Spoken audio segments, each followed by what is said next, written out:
Hey!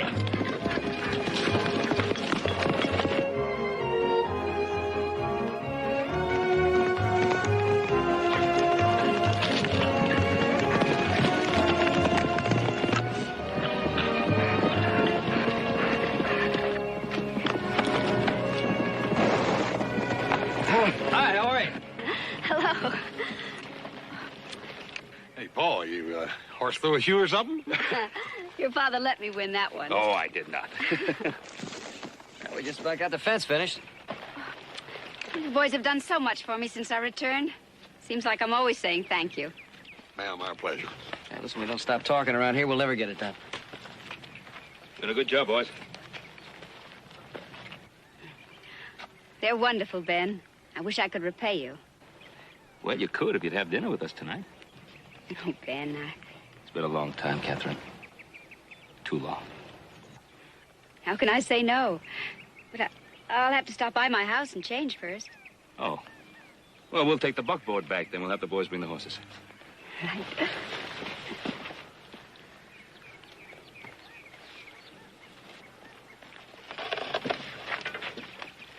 Let's not be late for dinner, boys. Mr. Saunders is joining us. Paul, how many times do you ever remember us being late for dinner? Bring the other horses.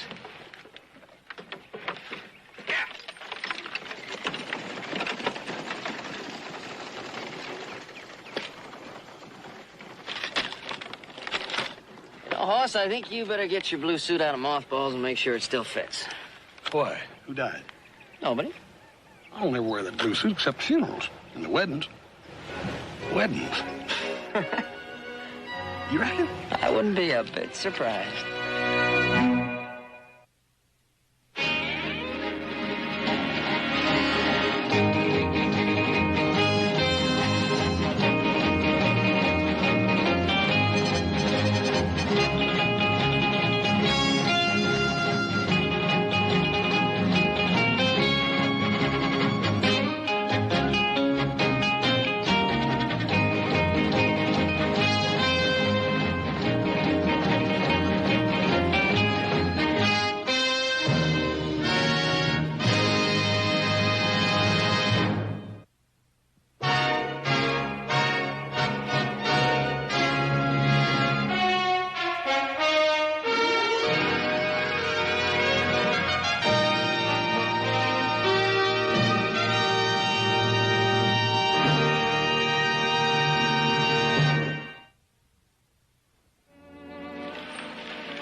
Water is so blue, so serene. It makes me think how small we really are. Yeah, even makes our troubles kind of small, too, doesn't it? I'm glad you came back, Catherine. I thought maybe if I opened up the ranch, Eden would come back.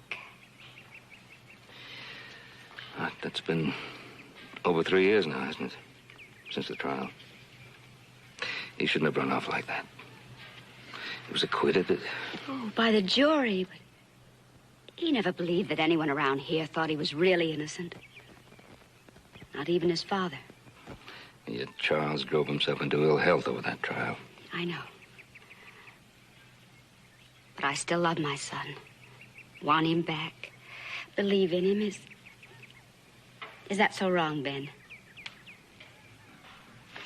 I think it's kind of hard to judge the right or wrong of love. Thank you, Ben. Oh, I can't tell you what it means having you as a friend. Well, then why didn't you come to me sooner as a friend? I wanted to, Ben. You'll never know how much.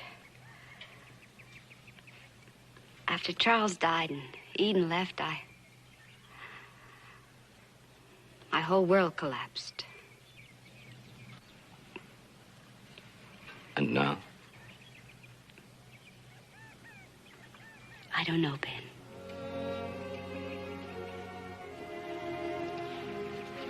Well, Catherine, if I can help in any way. Oh, Ben, you have. You have. We'd better get going. Yeah. Yeah.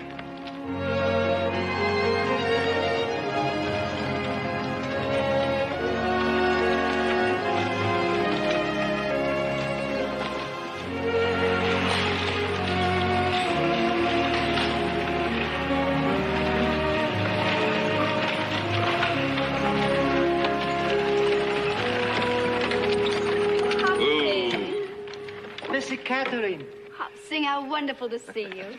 forgive me. Hopsing overwhelmed with happiness. Oh, how I've missed all of you. House cold and silent until this very moment.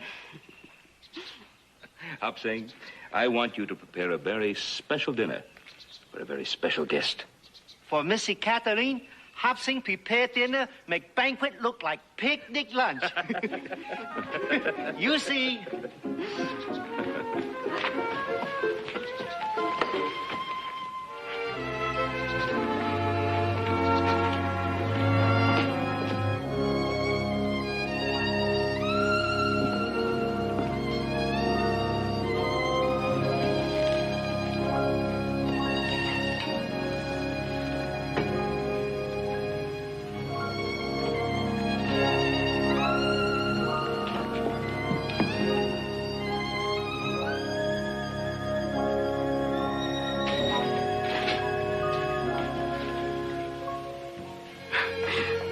This dependable old desk.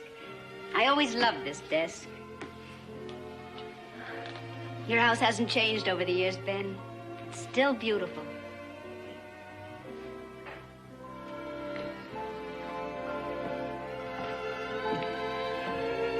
So much more beautiful.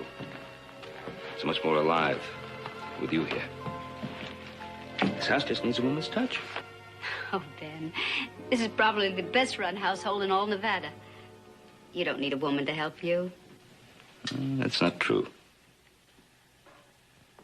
You've done such a fine job of raising your sons. Oh, well, they've missed not having a mother. Why haven't you married again, Ben? Well, there's just no one I wanted to ask. What about you? Same reason, I guess. No, that isn't completely true. I've had Eden so completely on my mind. I haven't been able to think of anything else. And since I've come back, Oh, Ben, why do people still say such horrible things about him? You know, people talk. He was acquitted of that killing. Why can't they leave him alone? They haven't even seen him in 3 years. Well, you know, people like to gossip. The stories come back. Stories, lies. Catherine. You can't go on forever building your whole existence around Eden. He's living his life, and you must live your life. I'm the only one that ever understood or protected him. Charles was always disappointed in him. Catherine, Charles is dead. Eden's gone. You're here. I'm here. You have your sons. I'm alone. You're alone because you want to be alone. You're living in the past. One of these days, my boys are going to be gone. They're going to be off on their own, building their own life, their own future. That doesn't mean my life is going to end. And I hope I won't be alone.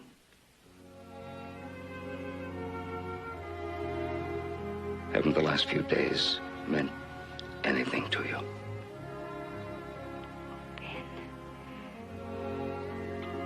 Ben, you don't know how much. For the first time in so long, I felt alive and happy. Laughing with you and the boys.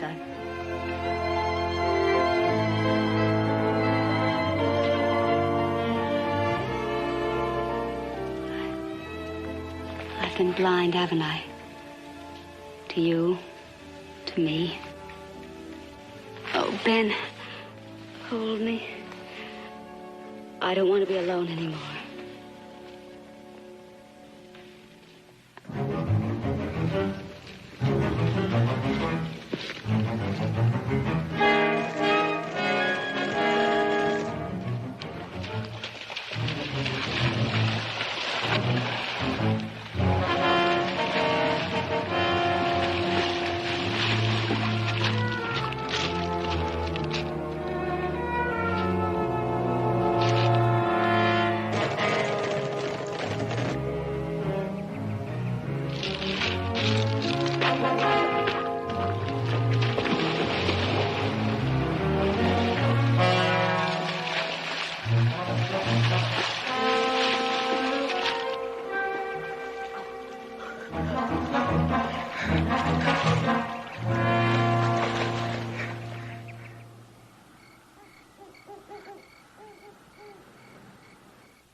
That's magnificent. Thank you, Missy Catherine.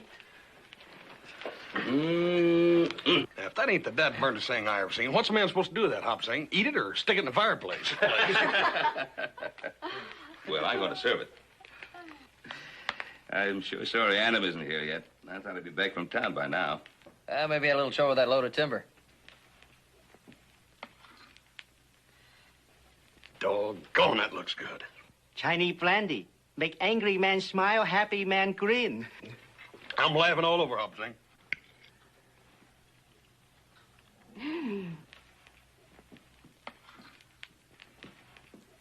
That must be Adam.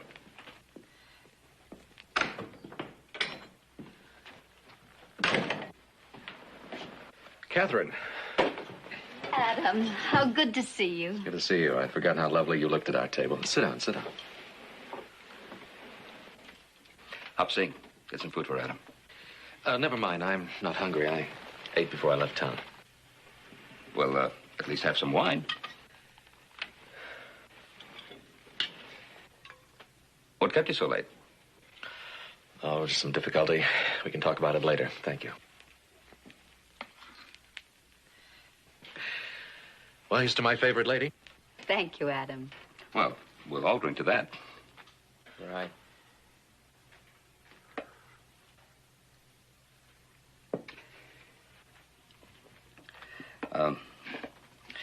Now that we're all together, there's something that there's something that Catherine and I would like to tell you. Catherine and I have decided... What'd I tell you, Joe? What do you mean, what did you tell me? What did I tell you? Oh, wait a minute, I haven't finished telling you anything yet. Oh, everybody in the county, besides my mule and the fence post, knew that you and Catherine was going to get married, and I'm going to be the first one to kiss her. Congratulations. Congratulations, Mr. Conroy. Thank you. Thank you. My congratulations to you both. Happy for Thank you, you. Adam. Thank you. Oh, could I see you, man? Yeah, sure.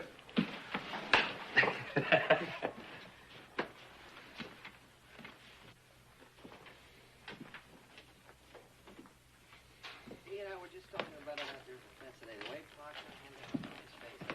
You know when you come right now? What is it? Eden's back. They say he killed a woman. They got a posse out looking for him now.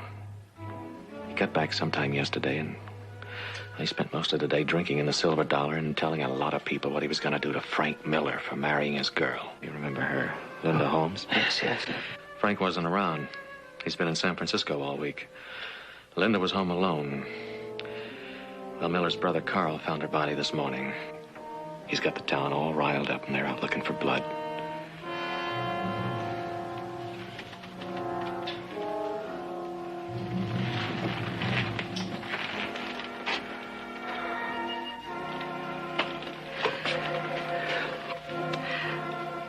What's Sheriff Coffey doing?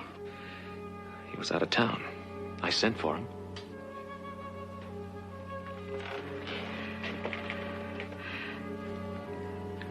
We're going to have to tell Catherine. I know. I think we should be in that posse.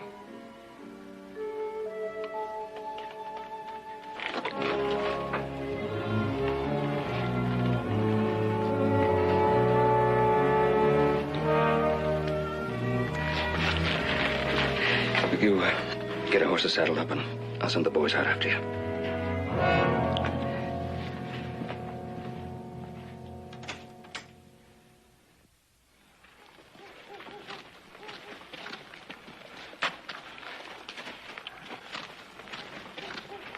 What's taking Pa so long? I imagine it's a little difficult to tell the woman you love that her son is a murderer. Yeah, I guess so. Adam, you don't think he really did it, do you? If we believed everything's been said about him, he'd have been dead a long time ago. I don't know. Miller said he saw somebody riding off that looked like Eden. He took a shot at him. Carl Miller, I wouldn't trust his word as far as I could fill one of these horses. I just wish Pa wouldn't take so long. I'd hate to think what had happened if that posse found him and we weren't there. Also, you wait for Pa. Joe and I are going to ride on ahead. Right. It isn't true. I know it isn't true. I don't care what they say about him. I know he didn't kill that girl. Catherine, it's just impossible to be that certain. Ben, you don't think... I don't think anything. I just don't want you to be hurt. If that posse finds him, what'll they do? Well, it's hard to say. Adam says that some men in town are pretty riled up. Then he needs our help.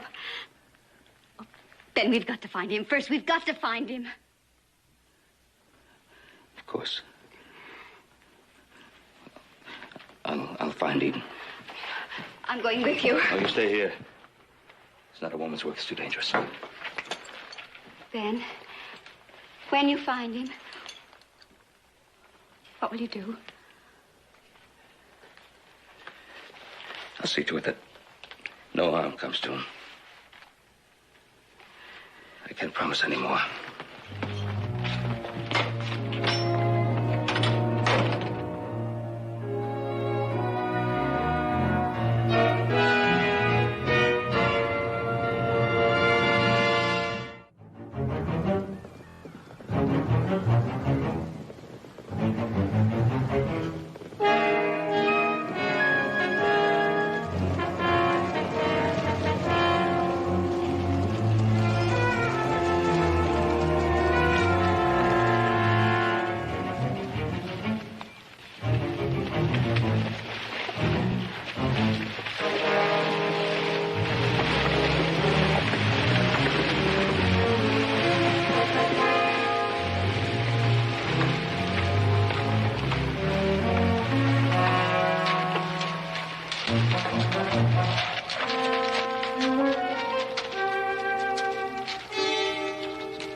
Now, what do you think of that? Your wolf cub's lost his teeth.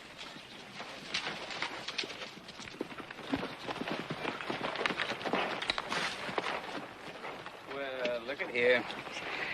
If it isn't big old Ben Cartwright himself. Oh, by the way, Ben, I found your boy's gun. He can't be too far. You know, I'm a little surprised to see you out here, Ben. I sort of figured you'd be busy holding the widow's hand. But then I suppose she figures her young wolf pup's innocent, huh? Too bad we know different, ain't it? We had enough trouble as it is, Miller, without you stirring up any more. I didn't stir up any trouble. But I sure aim to see it's finished. You face a jury, not a lynch mob. Yeah? Well, I figure it's all according to which one of us finds him first. All right, boys, spread out. He must be around here somewhere.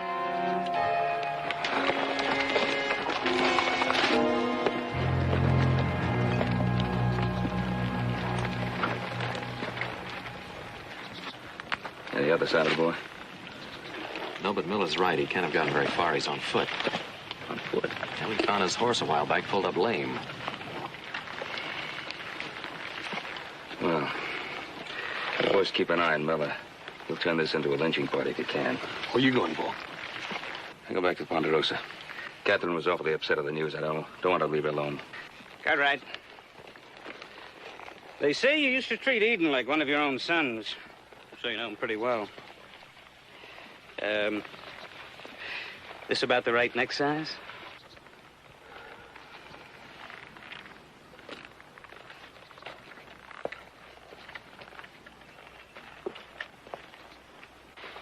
Just right, huh?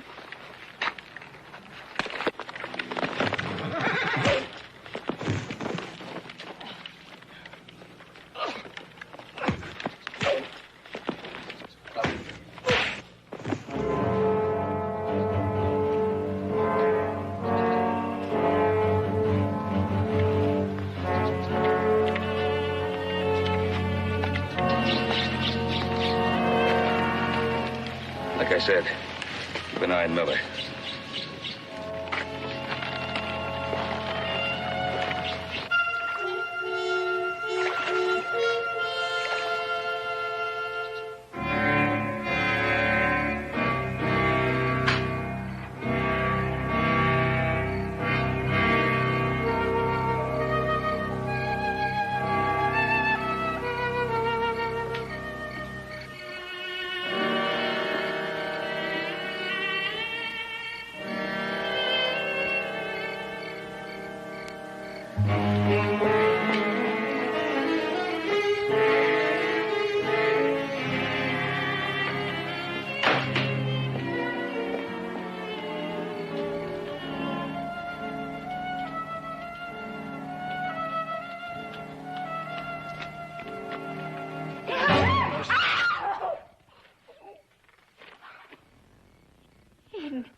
Oh, Eden.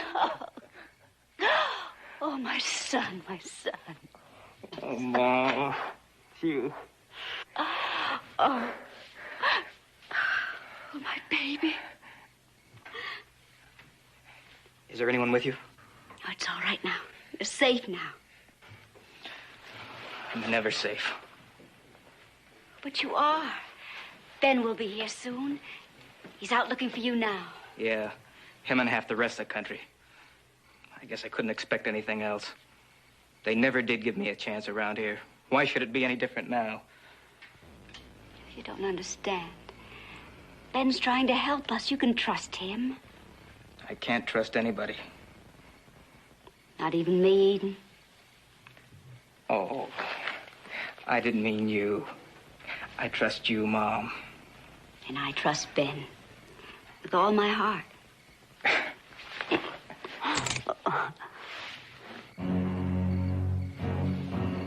Oh, Ben.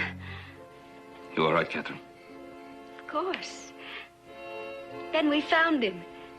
My son is safe. It's been a long time, Mr. Cartwright.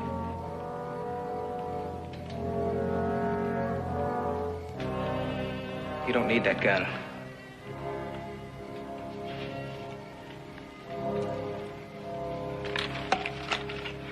We better get inside the house. Oh, yes, you must be starved. I am. I haven't eaten in 2 days. I have to get you fed. Ben, everything's going to be all right now, isn't it? Yeah, everything's going to be fine.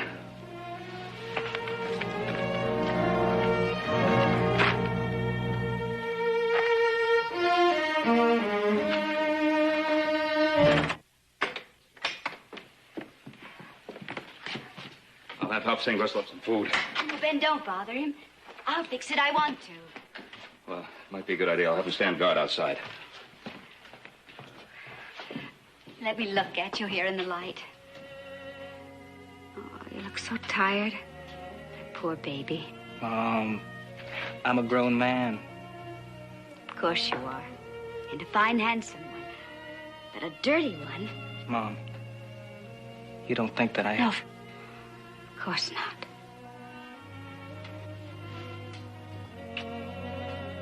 You go along now and get cleaned up. While I fix you something to eat. Go in there. Take that off.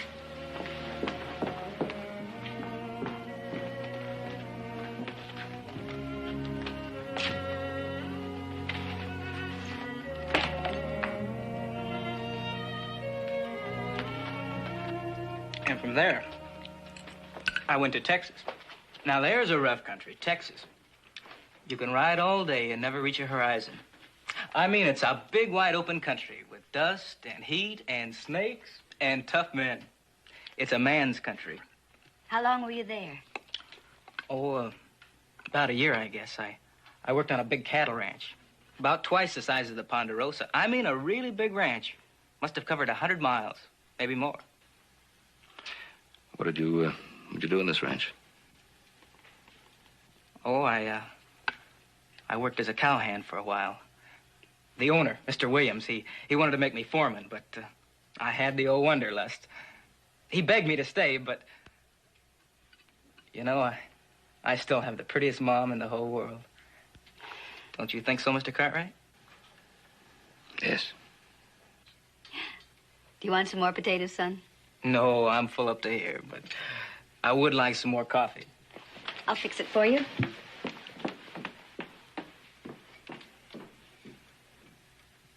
Eden, what happened at Linda Miller's? Would you believe me? I want to help you. Why? Because of Mom? Yes, because of your mother, and because of you, if you're innocent. You think I'm not? I didn't say that. I don't know. You haven't told us anything. All I know is that you threatened Frank Miller. Oh, people are always making a big thing out of nothing. Sure, I was sore at Frank for marrying my girl. Who wouldn't be? And I was sore at her, too. I went over to her house to tell her what I thought of her. But when I got there, she was dead. Well, why did you run away when Carl Miller saw you? Why didn't you just stay and tell him the truth? Because they'd blame me. You know how it is. You get a little reputation, and pretty soon everything that happens, they blame on you. I've never believed anything they said. Not for a minute. Neither has Ben. In that case, how about you two figuring a way for me to get out of here? Just until all this thing is cleared up. That's just what we plan to do. Isn't it, Ben? Mr. Cartwright, I hear horses. Many, many horses. Get outside and keep watch. Yes, Mr. Cartwright.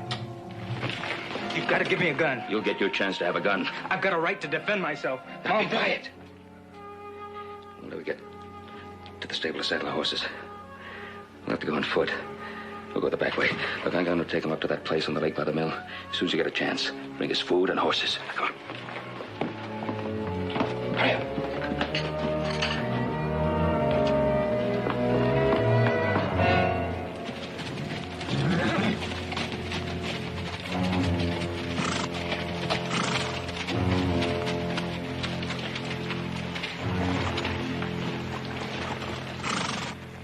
There's fresh horses in the corral if you need them. You're saddled up, we'll move out. Hey, Cartwright. Where's your old man? Hunting for Sanders like the rest of us. If you want him, go find him. Well, what makes you so sure he's out hunting that killer? You ask me, it's more than likely he's covering up the kid's tracks. Well, if you think he's hiding around here, go look for him. You Cartwrights are all alike. You Cartwrights are all in this together.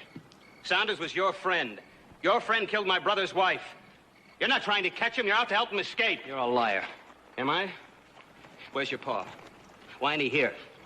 Where's he been while we've been out busting our backs in the brush? I'll tell you what I think. I think he's got that dirty little killer hid out somewhere.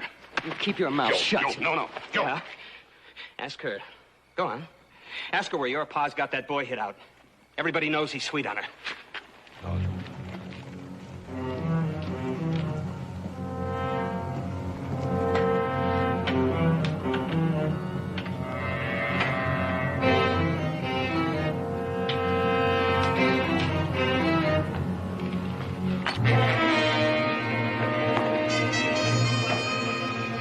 Where's he hiding, Catherine? Oh, Adam.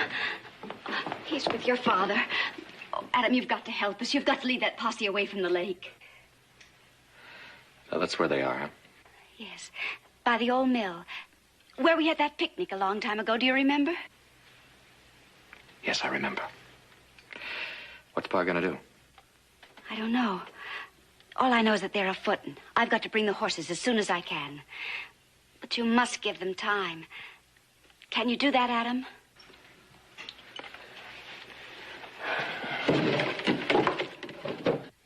I don't know, Catherine. Those men out there in a mean mood. And a day and a night on a trail that's suddenly gone cold hasn't improved their disposition any. The men will listen to you, won't they? I hope so. For your sake.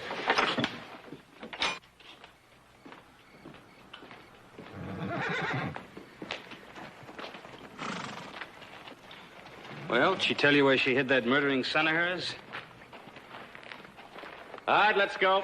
You're still telling us what to do, Cartwright.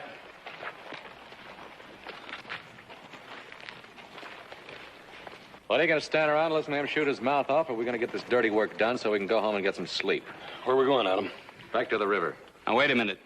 We're moving up to the lake. I think we'll have a better chance of picking his tracks up back at the river. We covered every inch of it. Look, that's where his horse went lame, and that's where we found his gun. Now, we've had men in that area all day. He couldn't have gotten out of there without us seeing him. He's got to be hiding out in the bushes somewhere. He couldn't have got through us. Who do you think is the boss of this posse? I am, Mr. Miller.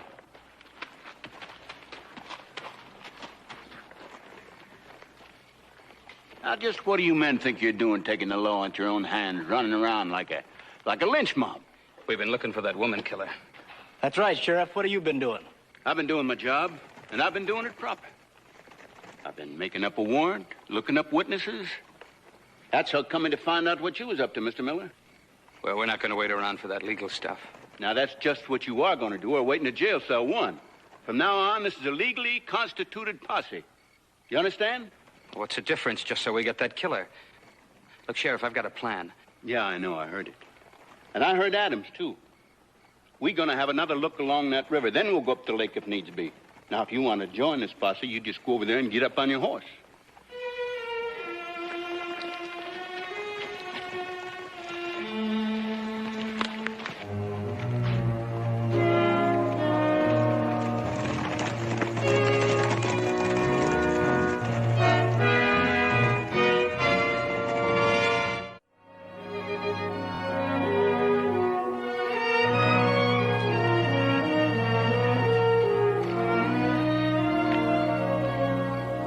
She's not coming.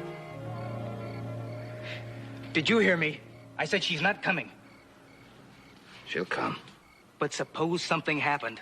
We haven't got a chance on foot. That's right. We haven't. So, worrying isn't going to help any, is it?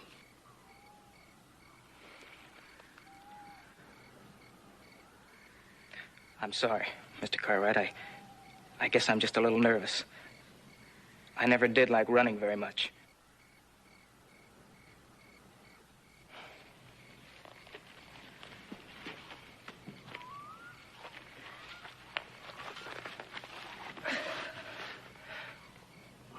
Mr. Cartwright? Do you remember when we were little kids, Joe and me? And you used to bring us up here hunting? And sometimes at night, we'd sit around and talk things over.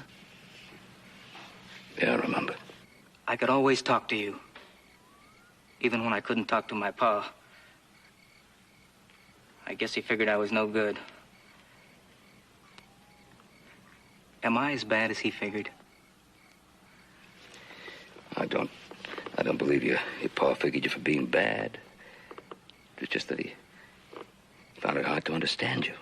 Understand me? I never could do anything right for him, not once. Sure, I made mistakes, but what kid doesn't? The only one who cared, I mean who really cared, was Mom.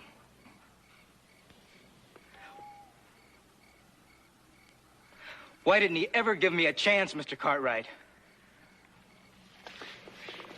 Well, Eden, I think he gave you a chance.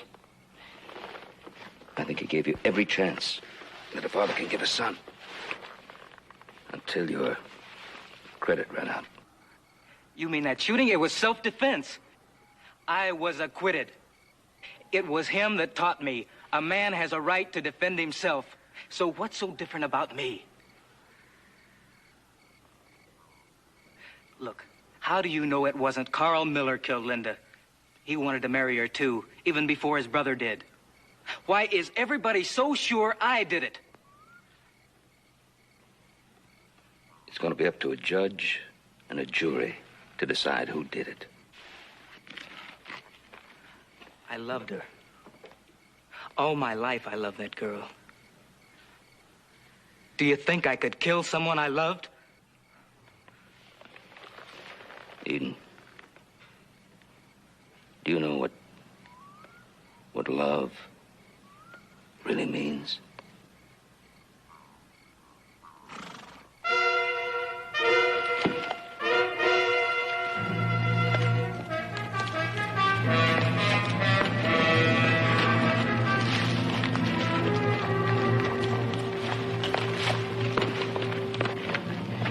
I had trouble getting through. They had men everywhere, even around my Then house. we're trapped. No, the east road is clear. Adams kept the posse down by the river. They won't be here for a while yet. We better start out right now. Wait a minute. There's no use you getting further involved, Mr. Cartwright. I'll make it alone. And having Ma along would just slow me down. Let me have a gun, and I'll be on my way. I'm taking you to Fort Churchill. Fort Churchill? What for? You'll be safe there, Catherine, until we can arrange a trial in Virginia City. Now get on your horse, boy. A trial? What kind of a trial would I get? They'd as soon hang me as look at me. You know that. Give me a chance, Mr. Cartwright. I'm giving you a chance, Eden. The only chance I can give you. Ben, we know he's innocent. And they'll have a chance to prove it. I'll never see a courtroom. They'll tear down the jail to get at me. You saw them. They won't tear down an army stockade. You'll be safe there. Now get on your horse. Both of you. With luck, we'll be able to make Fort Churchill by daybreak. Mom, talk some sense into him. He's as good as put a rope around my neck. No, he's right. Don't you see, Eden? After the trial, when your name is clear, we'll be able to start a new life with no more running away.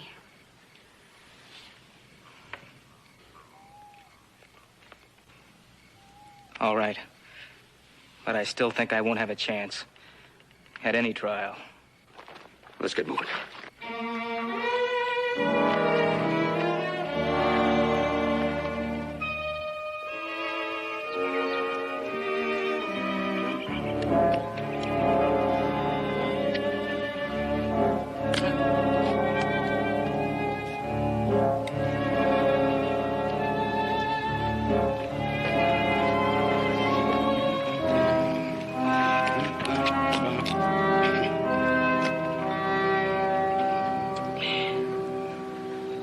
Let's ride out of here, Carl. We're wasting our time. No. It's not wasted yet. I still don't see why we had to leave the posse. Supposing they find that kid down by the river like Cartwright figured. You mean you swallowed all that? Sure. You're even dumber than I thought you were. Who you calling dumb? No. You? Look there.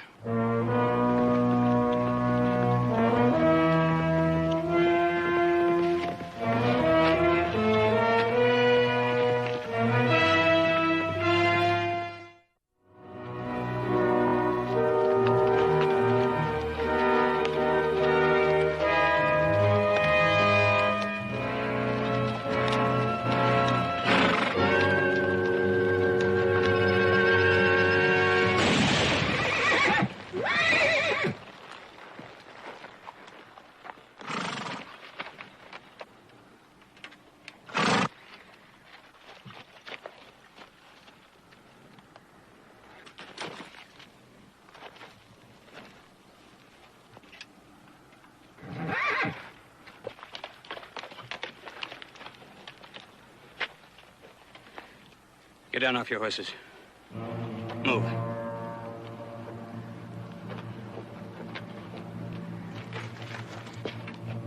Throw your gun away, Ben.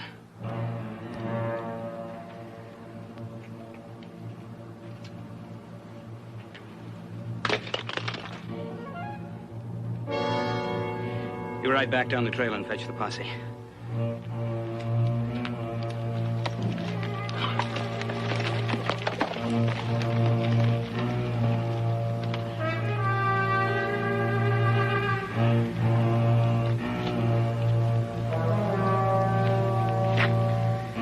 All right, kid. Move away.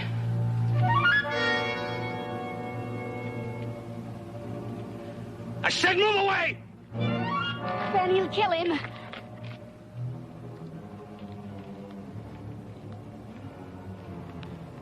You want to try me now, Ben?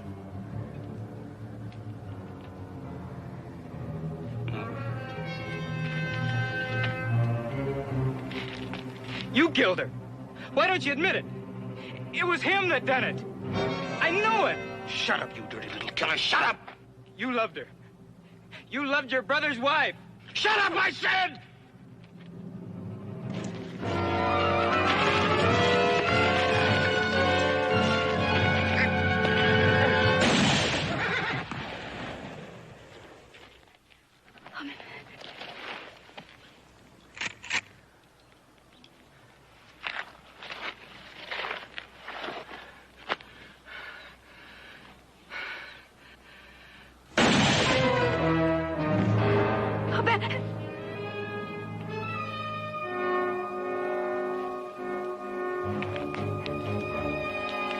Eden, put that down. You don't need to do that, Ma. Come on. Mr. Cartwright double-crossed us. I told you we couldn't trust him. I had to have a gun. You know that. I mean, when I have a gun, people sit up and take notice. See? When I have a gun in my hand, why, they all give me a chance. Because they're scared. Now, come on, hon. Give it here. You just don't look right with that thing in your hands. Stay back. Now, you know you wouldn't use that on me, Mom. I'm your son. Remember? Listen, I've got a plan. That posse would never shoot me if you were along. They just wouldn't dare. Now, what's the matter? That's all any of us ever meant to you, isn't it? Just someone you could use. Oh, you're wrong, Mom. I love you. You don't know the meaning of the word. You never have and you never will.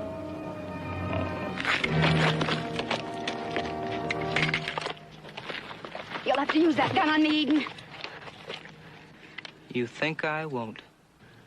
Oh, it's true. You did kill that poor girl.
Whoop-oh.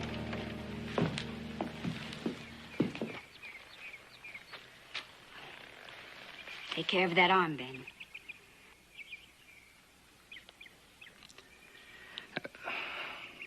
wish you weren't going so soon. You've done so much. Been so kind. Ben. I understand. Just couldn't work out for us now. I loved him, no matter what he did. I know. I'm sorry. Goodbye, Ben. Bye, Catherine.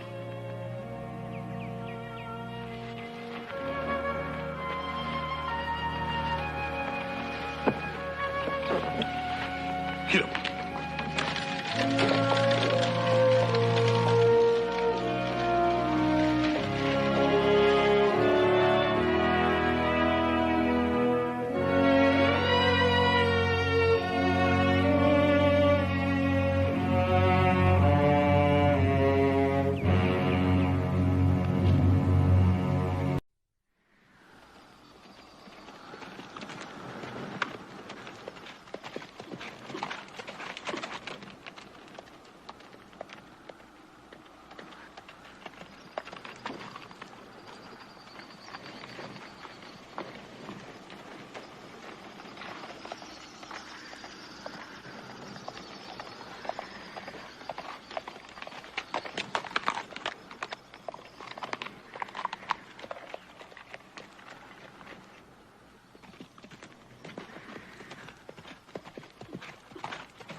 Whoa, Coach.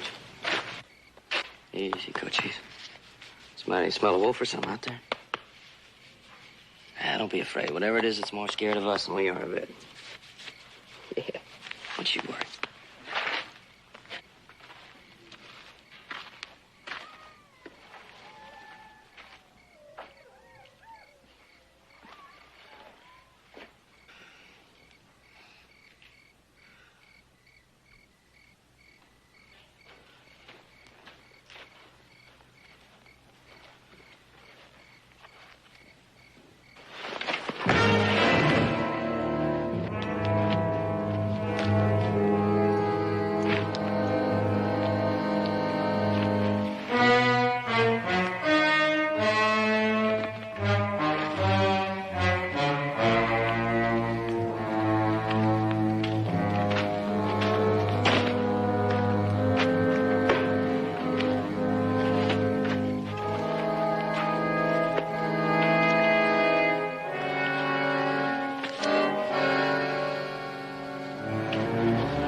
All right, Sonny. Turn around real slow, or it's gonna be the last turn you'll ever make. And don't even wiggle a toe, or I'll turn you into a lead soldier. And I don't know who you are, mister, but there's been a big mistake here. The only mistake you made was getting drunk when you should have kept running. Look, you don't understand. Will you listen? Shut up! That's an Army saddle, right? Army saddlebags? You're nothing but a lousy deserter. You're the third one we picked up this month. A deserter? How can I be a deserter? I've never even been in the Army. Then you stole Army property. You're still in plenty of trouble. Hey, Sarge. Here's a pay book. Name, Corporal Angus Borden. So, you never been in the Army, huh? Look, if you'll just listen to me for a minute, I was a... Shut up! I was asleep last night and somebody hit me on the head. Dugan. Rogers. Trust this drunken deserter up in that saddle. Harris, take care of the other horses. It's just a short way to Fort Meade, son, and then we'll get everything straightened out. You'll be lucky if you don't get shot. Sergeant, if you'll just listen to me for 1 minute... Look, just 1 minute, listen to me.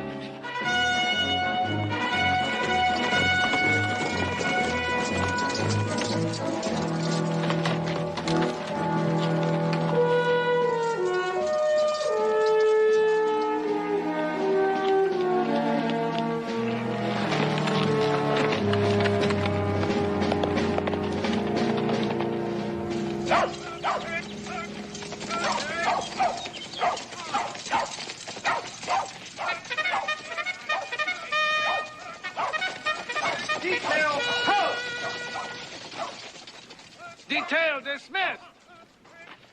What have you got there, Sergeant?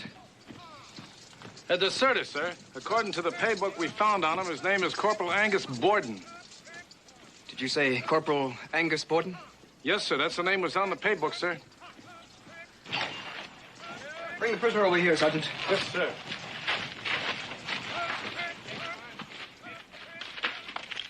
Where are you from, Corporal? I am not a soldier. Straighten up when you're talking to the captain. Now, look, I'm not a soldier and I'm not in the Army. Shut up! He smelled like a whiskey still when we found him, and he still don't make any sense. Captain, if you will listen to me for 1 minute, I'll explain everything. Go into my office. No, wait a minute, Sergeant. I think I want to speak to him alone. Wait outside, Sergeant. Okay. And what? Adams? Yo. Lloyd? Right. All right. What have you got to say? My name is Joe Cartwright. I was camped last night on my way to Lode City. While I was asleep, a man, evidently this man Borden, knocked me on the head, changed clothes with me, switched horses. This man you say knocked you out. Did you see him? I just told you I was asleep. How could I see him? Wait a minute. I got something here that'll settle this. Right, now, this is a letter to a man named Billings in Lode City. That should prove to you that I am Joe Cartwright.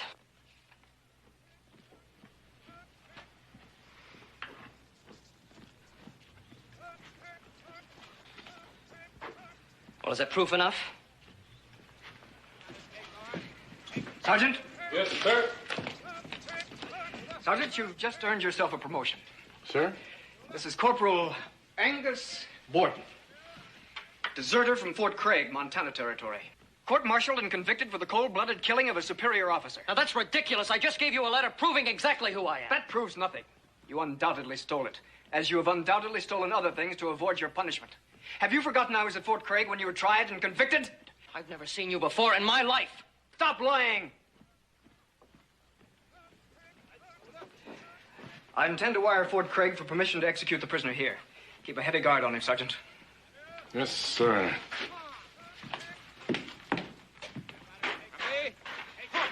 He must be crazy. He can't execute me. He can and he will, Sonny, as soon as he gets official permission. He's the commanding officer here. Look, I'm not Borden, I swear to you. He couldn't have seen me at Fort Craig. He's lying about it. He's a captain in the United States Army, and you're still drunk. Now, get in there.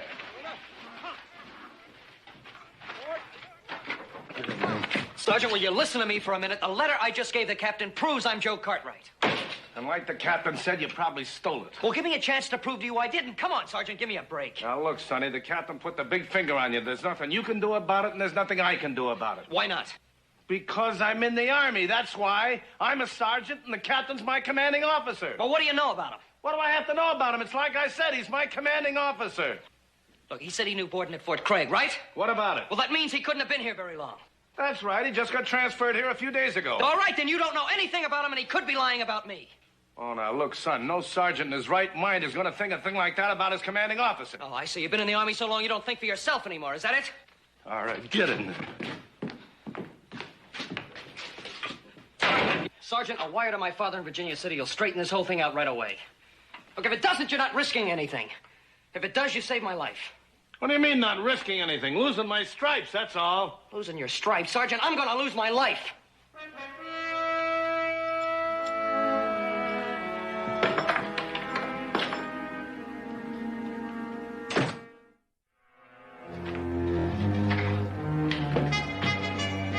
Hi, Sarge.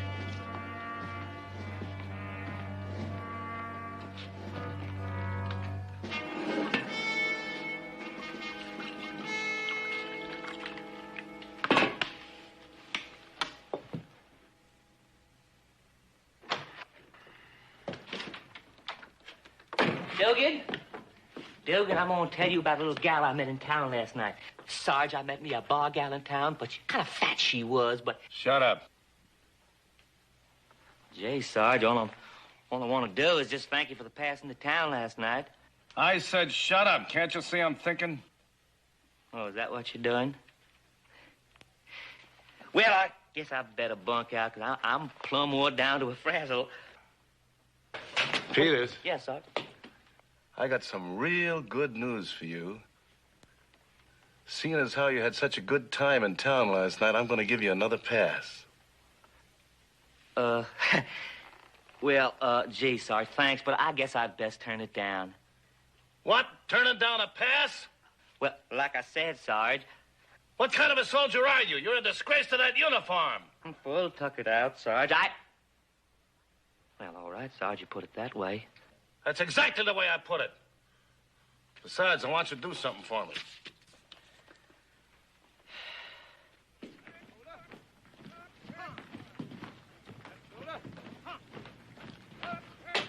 It'll make you feel any better, son. I sent a man into town and got that wire off to your father, whom you claim lives in Virginia City.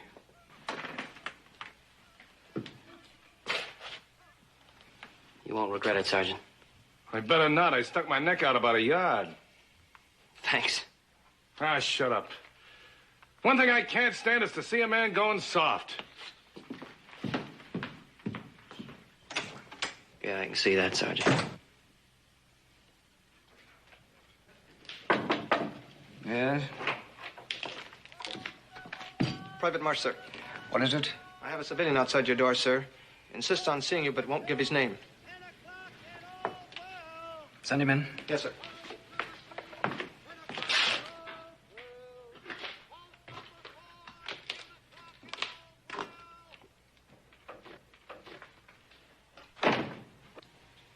You fool, Borden. You want to get shot? What are you talking about, shot? I'm nothing but a poor, innocent civilian, Captain. What kind of a crazy game do you think you were playing? I'm not playing no game. I planned this whole thing out very carefully. Right from the first time I saw that prisoner, you got locked up in there. See, I said to myself, he about my height and about my weight. So I followed him, switched clothes with him, left my army equipment with him. I was real smart about it. Now all you gotta do is execute him. So that's all I have to do. Yeah. So you execute him, and I'm in the clear, and you're in the clear too. Borden, you have a genius for fouling things up. First at Fort Craig and now here. Now you listen to me. No, you listen to me. You and your plans. You're so stupidly careless you left this on the man you switched clothes with.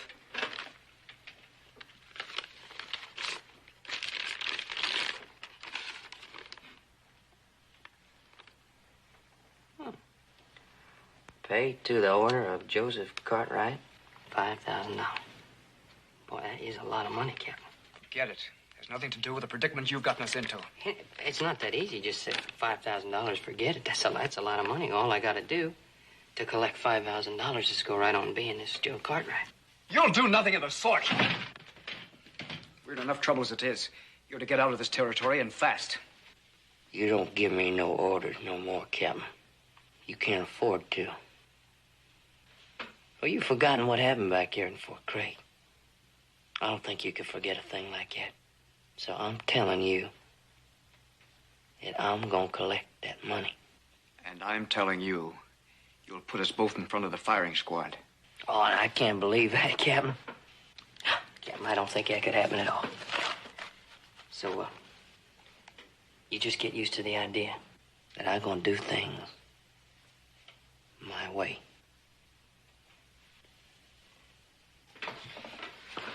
Yeah, come on, Captain, relax. Get a little smile on your face. We've been getting away with murder up till now.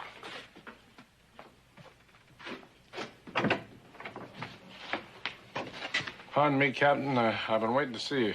What is it, Sergeant? Well, it's about that prisoner, the one who says his name is Cartwright. Sergeant, I want you to meet someone. You know that letter our prisoner had? It was stolen from this man, Joe Cartwright. Howdy, Sergeant. How are you, sir? Well, Captain, I want to thank you again. It was real fortunate for me I came and reported this to you. We're indebted to you, sir. Now, I hope your business will be concluded speedily and successfully. Captain, I got all the confidence in the world. Sergeant? Goodbye, sir. What was it you wanted to say about the prisoner, Sergeant? Oh, nothing, sir. Sorry.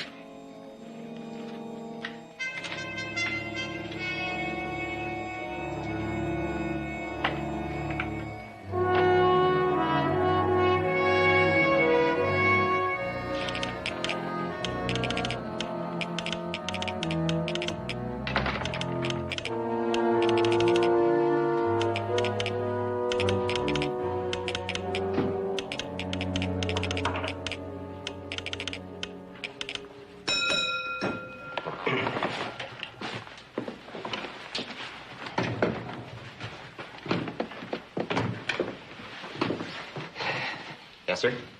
You got any rooms? Oh, yes, if you'll just sign the register here.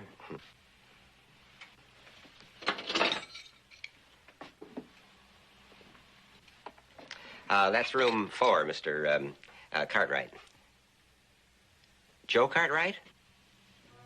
That's what I wrote down there, ain't it? Why? Well, you see, I've been awfully busy around here, Mr. Cartwright, and I haven't had a chance to get off your telegram yet. What telegram? Oh, the one you sent in by the soldier. It's right over here. Oh, yes, there it is. I'll get to that right away. Oh, yeah. Yeah, this telegram. Hey, friend? Mm-hmm. Friend, you don't have to send this telegram. Oh? No, everything's fine now. I just soon forget it. Where's a man get a drink around here? Oh, in the bar. Oh, I'm the bartender, too. I'm just about everything else around here. Right this way.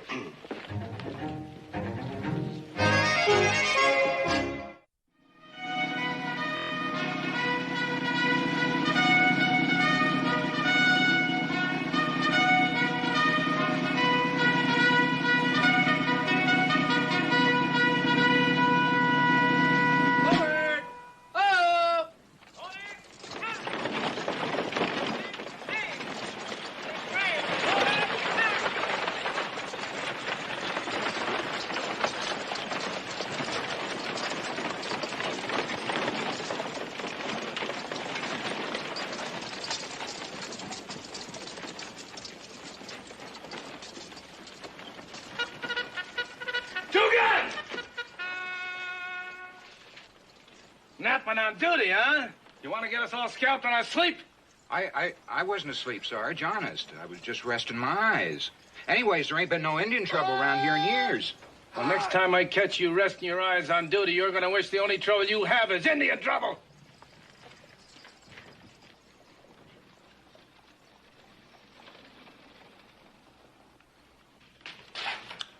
Good morning, Sergeant. Hey, say good morning. You feel pretty good this morning, thanks to you. Well, that's just fine, because you haven't got many mornings left.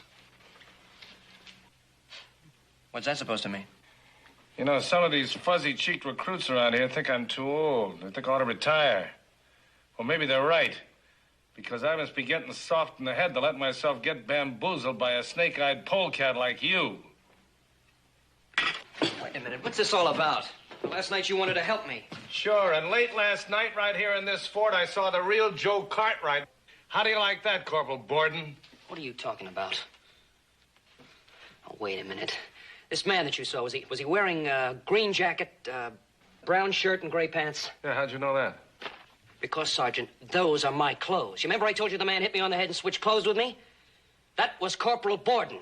What you're saying is that the real Borden had the nerve to walk right in this fort, bold as brass, and get buddy-buddy with Captain Merced. Who's the only man in this fort who knows what Borden looks like, Sergeant?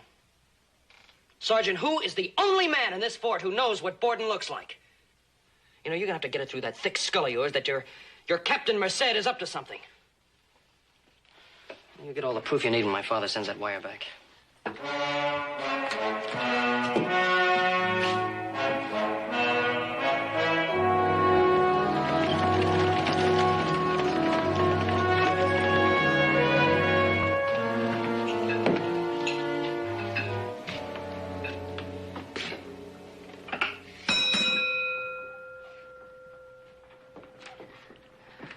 Yes, Mr. Cartwright? Hey, you tell me where the cattle exchange is in this one-horse town? I'm looking for a man named Billings. Oh, well, the cattle exchange is about 2 doors up the street. However, if you'd like to speak to Mr. Mort Billings, that's him sitting right over there at that table. Thank you.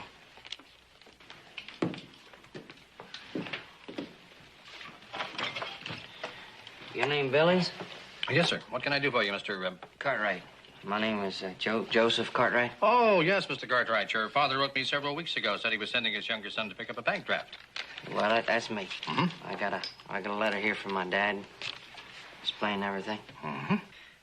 Now, I'd kind of like to get this business over with real quick so I can just get right out of this town.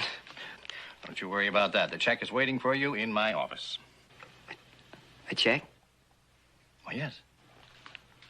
You see, I don't want no check. I want the money right in cash. But this is Saturday. I'm afraid you'll have to wait at least until Monday morning when the bank reopens. I can't wait that long, Mr. Billings. Then you'll have to accept the check. What kind of town is this?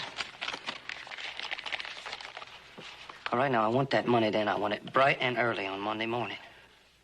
Of course, Mr. Cartwright. Oh, won't you join me in breakfast?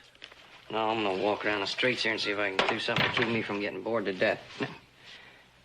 First thing on Monday morning. Yes, sir.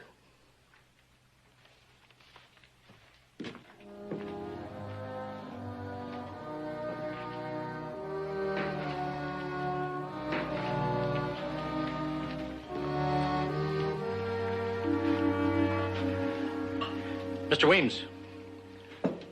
Yes, Mr. Billings? I want to send a telegram. Oh, all right. Right away, if you don't mind. Oh, yes, sir. If you'll just write it out here. This is to a Mr. Cartwright. Mr. Cartwright. In Virginia City. Virginia City. But, Mr. Billings, you were just talking to Mr. Cartwright. This is to his father. Oh. And keep this one under your hat, understand? Yes, sir.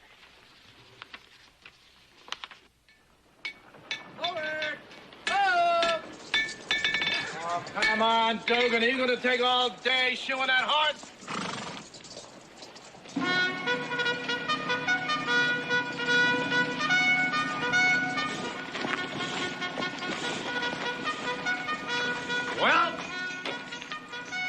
Well, I did what you said, Sarge. I sent the telegram just as soon as I got into town. I was going to come right back here, being as tired as I was, but I ran into that bar gal. I mean to tell you something, Sarge. She is a fat woman. Will you shut up about you and your fat bar gals? Did you get an answer to that telegram? Now, looky here, Sergeant. You didn't say nothing about me waiting for no answer. Well, you dull-witted, fat-for-brains excuse for a soldier. Do you have to be told every little thing? Well, ain't that just why I'm an enlisted man, Sergeant? Except I don't have to have no order to turn in. I am wore out. Peters, you know what I'm going to do for you? No, Sergeant. I'm going to give you another pass to town. Dugan, you want to go to town, don't you? A soldier turning down a pass to town while you're a disgrace to that uniform. You get back to Lode City and you stay there until you get an answer to that telegram, and that's an order.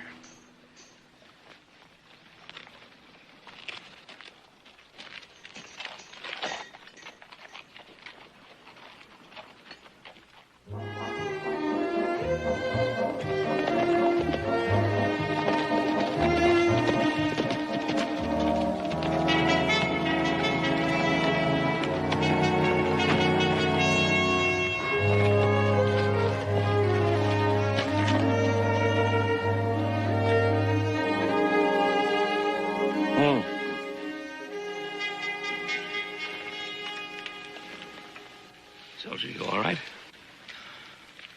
No. Little too much celebrating? Ain't too much celebrating.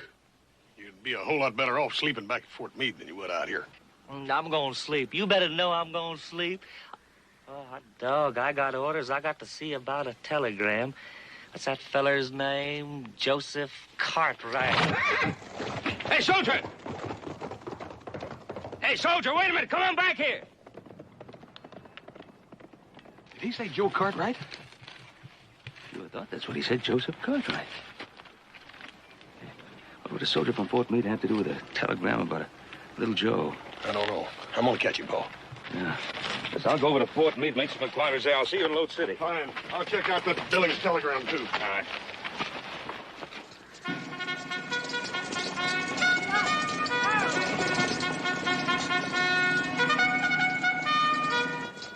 I am in command of over 100 men here, Mr. Cartwright. And most of them are, well, an irresponsible lot. I can't keep track of all their movements. Yes, but this man specifically used my son's name, Joseph Cartwright. Oh, of course. He stopped by here last night. A most personable young man. Well, little Joe was here. That he was. He stopped to get his saddle cinch fixed. Said something about having finished some business in Lode City and was most anxious to get home, I believe. That would be him, of course. I still don't understand what this man said. He was sending some wire for my son. The soldier was probably doing your son a favor, wiring you that he was delayed but on his way home. I'm sure it's nothing more than that. Yeah, of course, that would be it. Well, thank you very much, Captain. I'll escort you to the gate. Thank you.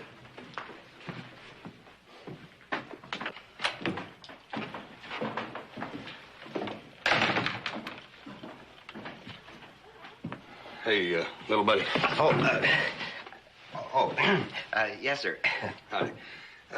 You got a Joe Cartwright staying here, a young feller, dark hair, dark eyes, wearing a green jacket. Oh, yeah, we sure have. He's in room 4, but he ain't here now. He stepped out about an hour ago.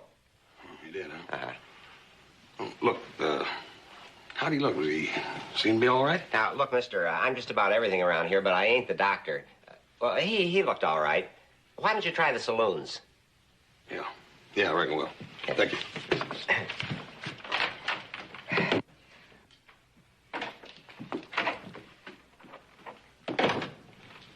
You sent for me, sir?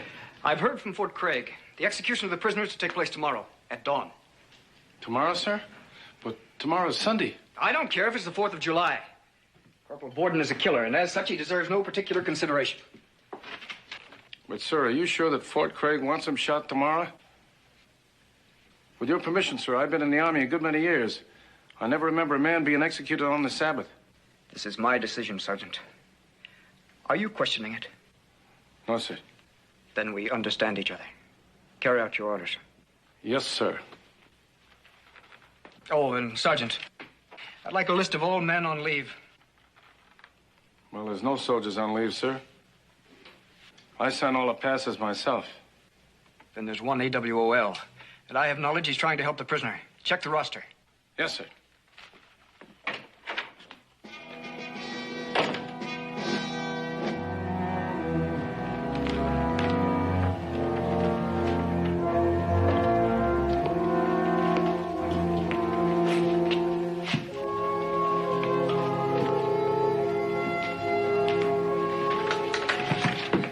get the answer from my pa? No, I didn't, son. But I got orders from Captain Merced. You're going to be lined up against a wall and shot tomorrow morning. It's just about 8 hours from now. Yeah, but the telegram. Well, your father better send an answer pronto. I got a man in town waiting for it. If it don't come, there's nothing else I can do, son.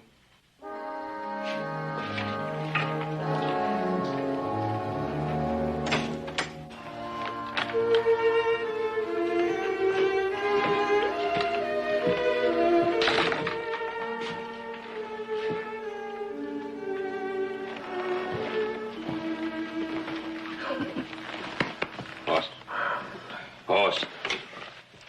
Oh, Paul. Little Joe's on his way home. Huh? Yeah. Captain was said at the fort. He said he was through there last night, and he's on his way back to Virginia City. Well, if he is, he left all of his gear here. What? Yeah, he checked into this hotel, room number 4. I went up there and looked that room over, and his saddlebag, everything he's got's all up there. Oh, that's funny, isn't it? Did you see Billings? No. He won't be back in town until tomorrow. Little Joe left his gear here? Sure did. I scouted around town for him. I never did see him. I figured he was probably holed up my poker game somewhere, so I come back here to wait for him. Oh. Well, maybe we'd both better check this town again.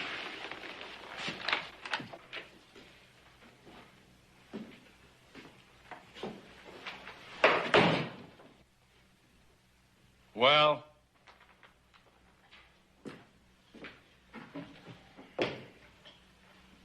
Did you get an answer to that telegram?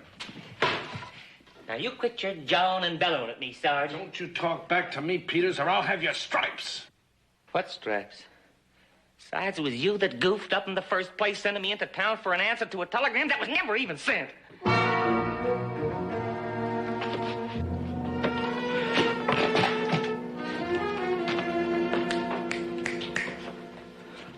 Say that again. It would never send, Sarge. I talked to that telegraph man at the hotel. He said it was picked up by the man whose name you signed to it in the first place. Feller named Joe Cartwright. And this Joe Cartwright said ain't no need in sending any telegram. All right, boy. Go get a good night's sleep.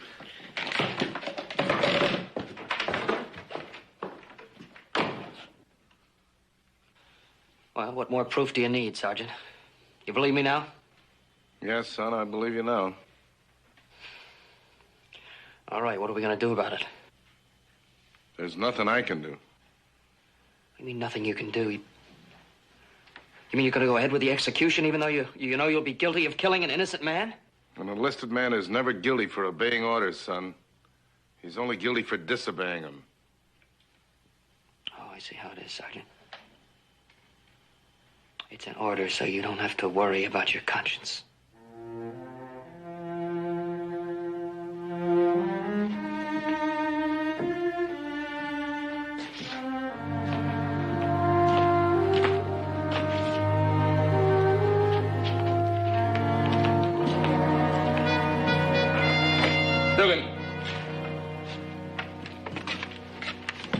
Here's a list of men I want mustered out in the parade ground at dawn, full uniform.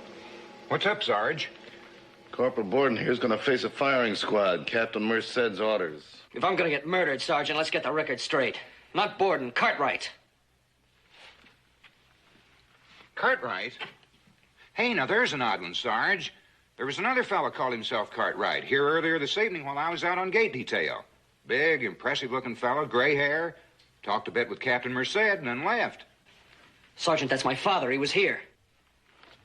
Dugan, you keep your lip buttoned about this. You understand? I gave you orders. Carry him out. Sergeant, you've got to go in town and find my father.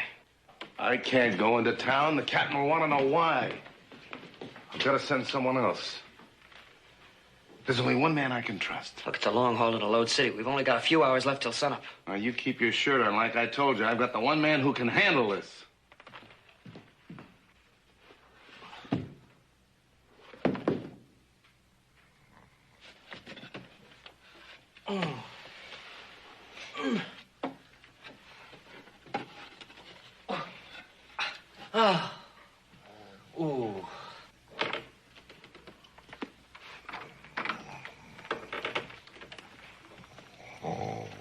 Hey, wake up, quick, come on. Run the double. Get dressed, put on the uniform. What do you want, Sarge? You're about the luckiest soldier on this post. I'm giving you another pass to town. I don't want to pass into... I don't ever want to pass into What? town. A soldier turning down a pass? Well, you're a disgrace to this uniform. Come on, get dressed. On the double, come on.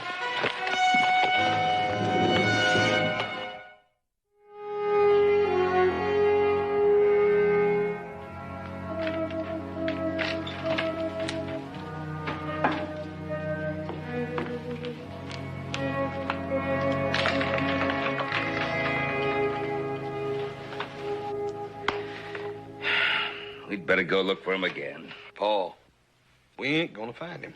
Like I said, he's probably holed up in a poker game somewhere, hid out. Well, when that boy shows up, I'm going to give him a piece of my mind. Oh, Paul, you don't know we're out looking for him. If he's finished his business, he should be on his way home.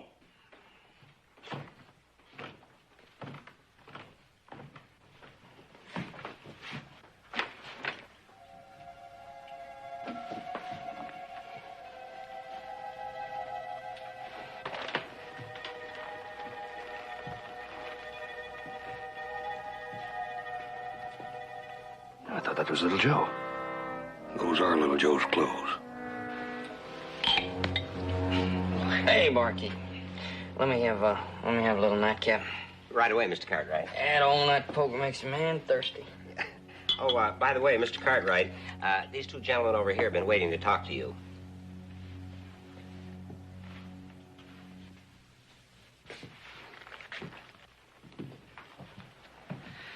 Well, son, we thought you'd never show up. Yeah.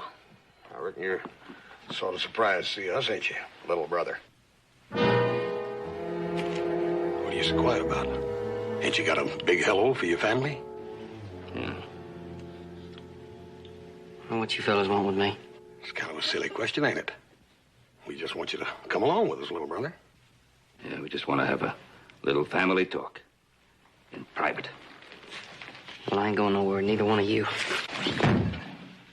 You keep a civil tongue in your mouth, boy, when you're talking to your pa, you hear me? Now, see here, gentlemen, I don't want any trouble in here. It's all right, Mr. Williams. Just a little family discussion. Oh, well, I guess if it's all in the family, it's all right. Now, you come along with us, little brother. I ain't your brother, and you know that. And who are you? Where's my son? Look, I don't know nothing. All I know is I won these clothes and a horse in a card game. What about my son's name? Did you win that, too? All right, so I used his name. I found a piece of paper in the pocket. Said this Joe Cartwright could go ahead and collect $5,000. So I tried to collect it. It didn't work, but that's all I know about it. Now, come on, let me just ride out of town. I asked you a question. Where's my son? He ain't gonna talk, Paul. Now, you listen to me, young fella. Did you ride out to Fort Meade last night and talk to Captain Merced? I've never been to Fort Meade. I don't know Captain Merced. You know, I'm beginning to get the idea that you're lying to me. Just like I'm beginning to get the idea that Captain Merced lied to me. Because how could my son have concluded his business like the captain said he did? If you still got that letter to Mort Billings. Look, that don't mean nothing to me. I don't know nothing about that. Now, you got yourself mixed up in this. So you're going to ride out with us to Fort Meade. We're going to get some very honest answers to some very pertinent questions. Now, you got a choice. You can come along with us conscious, or we'll take you unconscious. Now, get moving. Mr. Williams, sorry to have bothered you with our family problems. Oh, well, that's all right, sir. It sounded right interesting. Wish I had time for that sort of thing.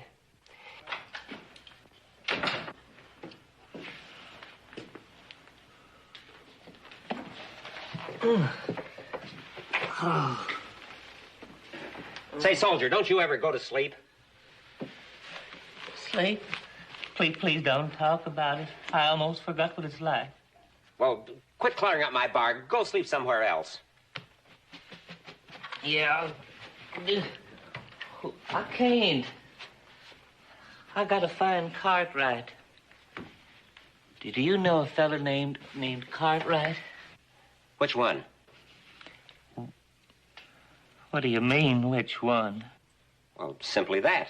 There are several, evidently. Oh, no.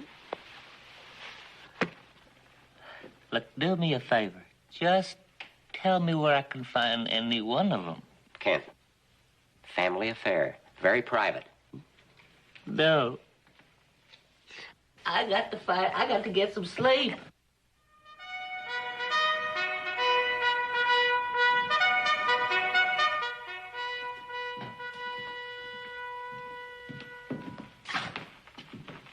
No sign of him yet, son.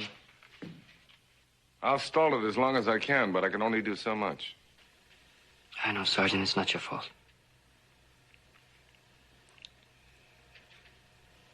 I'm not holding any grudge. I want you to know that. You're a good soldier, son.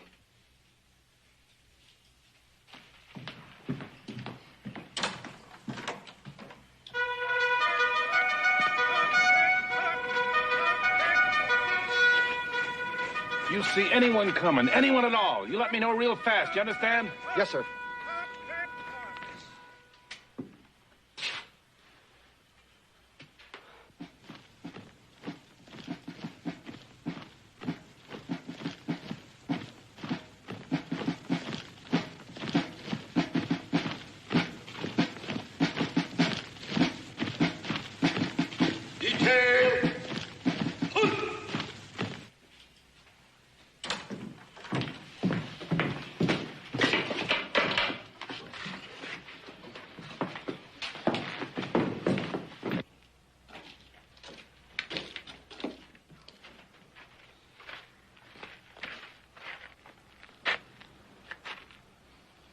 I guess I'm gonna die without ever knowing why.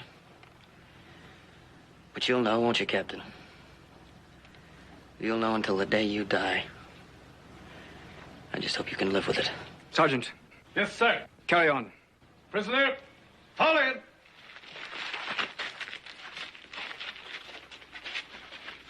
Detail. Head. Hut. Forward. Hands.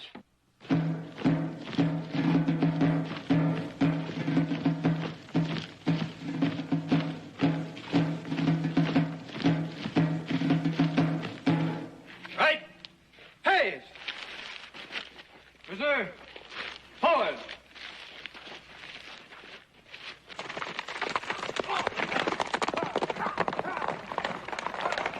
Corporal Angus Borden, you've been found guilty of murder by a military court-martial. As commanding officer of this post, it is my duty to see that sentence is carried out. Ready? Aim!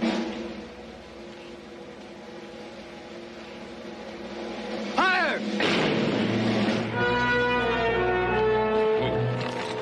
What's that? Sound like rifle fire from the port, Paul. Move. You.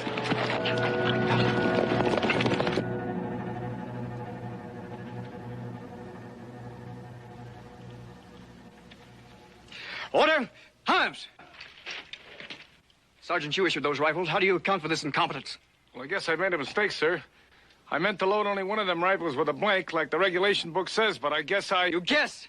Your stupidity has just cost you your stripes. Yes, sir. This time you'll reload yourselves. And no blanks, you understand?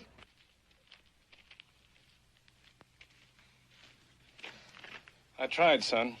It gave us a couple of more minutes. But I don't know what to do next. You did all you could, Sergeant. Thanks. Sergeant, move away from the prisoner. I'm sorry, sir, but I'm not moving. I've been in this man's army for 27 years, and I never disobeyed an order. But when you're gonna kill an innocent man, and I think you know he's innocent, then I gotta disobey. Silence! Put the sergeant under arrest.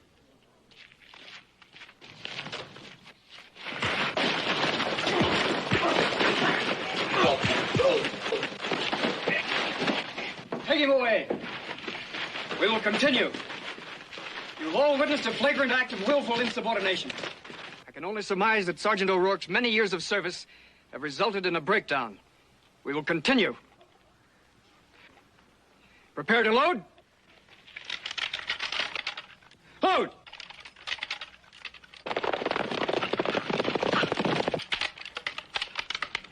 Ready. Aim. What is this? Mr. Cartwright, this is a military post. I know it is, Captain, and this is my son, the one you said was through here last night. Well, I thought he did. Did you? Then who's that? I can tell you who that is. That's the real Angus Borden. The man who hit me on the head and took my clothes. That's the man who came by here and said he was your son. I'm glad you're here, Mr. Cartwright. You stopped me from making a terrible error. Put that man under arrest. Why'd you try to have me killed, Captain? I've already told you, sir. It was a mistake. Oh, come on. It was no mistake. You know who I am and you know who he is. You never met me at Fort Craig. You never saw me before in your life. Well, in any event, Come sir. on now, Captain. There ain't no mistake about it, and you know it. You're in this thing right up to your neck. So he juggled the books back here at Fort Craig. Then I'd peddle the supplies to the Indians. That's a lie, Borden. Shut up, Captain, and let him finish. Everything worked out real fine. Till another officer caught on to us. And then I killed him right in front of the captain. After I was tried and convicted, Captain Harris snuck me the key to guardhouse. To save his own hide. But we partners, Captain. You gonna get it just the same as I am. Don't try it, Captain. Captain Merced, sir, you're under arrest. Take them both to the guardhouse.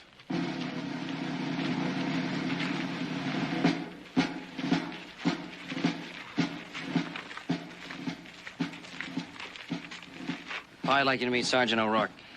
Man who saved my life. Sergeant? I don't know how to thank you. Mr. Cartwright, if he gives you any more trouble, you just send for me. Sergeant? Thank you.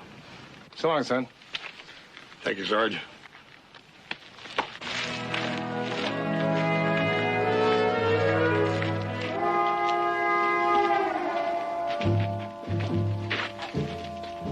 Well? That Williams feller back at the hotel, he wouldn't say nothing about them Cartwrights. Huh? He said it was a family. You know, Peters, you'd make a pretty good soldier if you wouldn't keep asking for those passes to go into town all the time. Peters? Hey, Peters?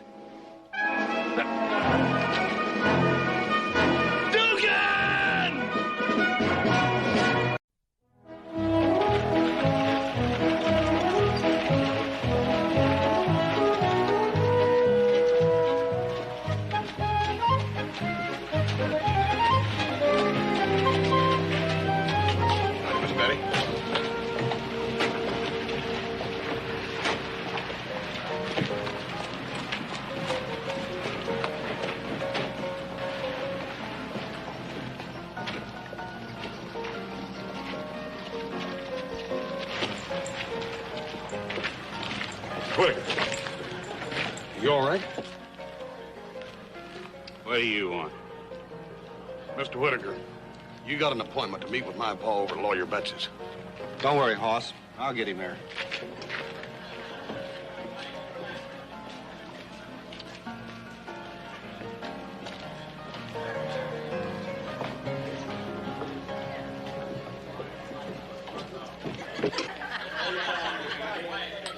Howdy, Hoss. Howdy, Sam.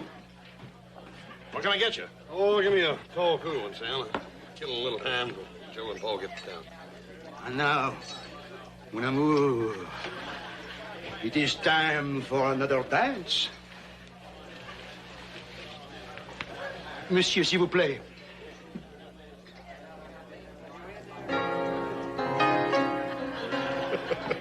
Hey, Oz, look at that old man over there. He's been in here drinking and dancing with Molly all afternoon. Most any man half his age would be under the table by now.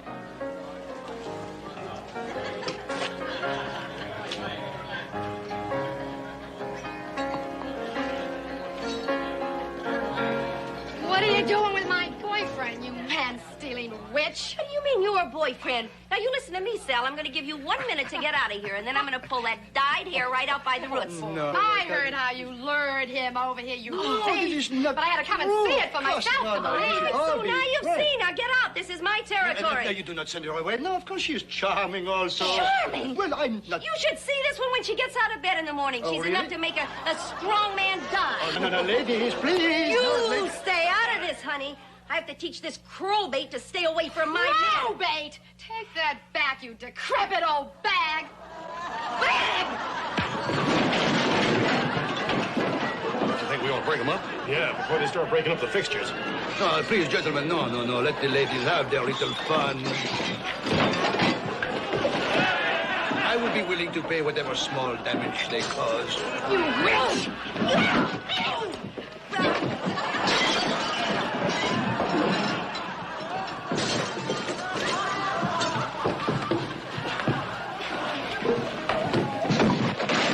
You sure you don't want us to break them up? Certainly not. That would be the height of disrespect, since it is me they are fighting over.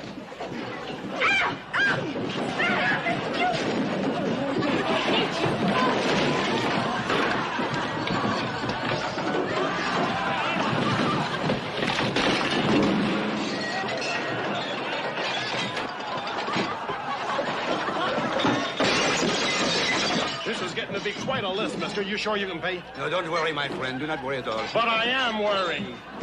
What is your name, anyway? Lafitte. Jean Lafitte. Hey, there was a famous pirate named John Lafitte. You ain't by chance related, are you? Related? My dear friend, I am that Jean Lafitte.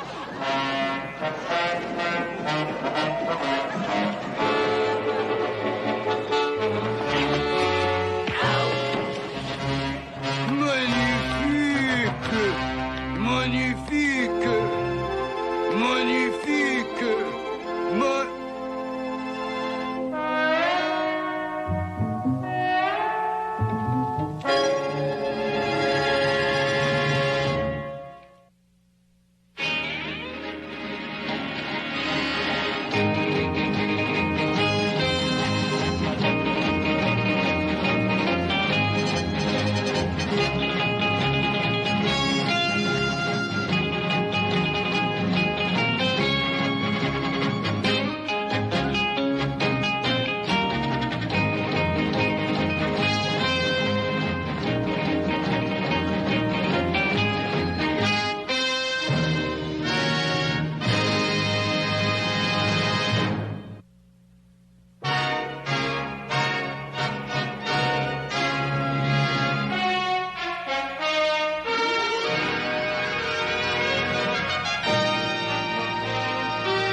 Oh, we're late, Hoss, but you know, we ran into old Jim Lane. You know the way he likes the job. Oh, listen, can I talk to you a minute? Well, Hoss, we're late for Lawyer Betch's meeting. I can't wait. Yeah, just take a minute, Paul. Joe, will you tell the lawyer that we'll be along in a few minutes? Right. Now, what is it? Come on with me. Paul. Yeah. Do you remember one time telling us about having met Jean Lafitte when your ships were at the same harbor? Yeah, when I was an apprentice seaman. Yeah, down in New Orleans somewhere. Mm-hmm. Now, let me ask you something. How old would he be now? Well, according to reports, he died a long time ago. Yeah, but that's according to reports. Now, if he is still alive, how old would he be? Oh, well, I don't know. I guess maybe about 70. 70, huh? What's all this about? Paul. He's over there in Roy Coffey's jail right now. He says he's Lafitte? What's he doing in that jail? Oh, there's a ruckus over at the saloon, and a couple of women got in a fight over it. A couple of women got in a fight over him. 70-year-old man.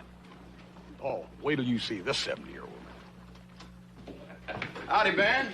Roy? You come over to identify our prize prisoner like Hoss here said you could? Well, Roy, I come over to have a look at a 70-year-old man. Now, I don't know if I can identify him. I was a kid when I saw Lafitte in New Orleans. Besides, I heard he died a long time ago. Now, do you really think that could be him? Well, it could be. After all, he's in my jail. Ben, what I've heard of this John Lafitte, he was a pirate and a smuggler and a swindler and just about every kind of a rascal known, but this fella sure answers that description. He was also a war hero, Roy. Ever since Paul first told me about him when I was just a young'un, I got interested in him and I did some research, and I found out if it hadn't been for Jean Lafitte, that we'd have lost the War of 1812 at the Battle of New Orleans. Of course, that's right, Hoss. But he was a pretty bloodthirsty pirate, and then he became a war hero. And he went back to pirating again. Well, let's have a look at this ghost anyway. Well, come on, but I don't think he's no ghost. I think he's just a plain crook, like Sam the bartender's going to testify at the trial.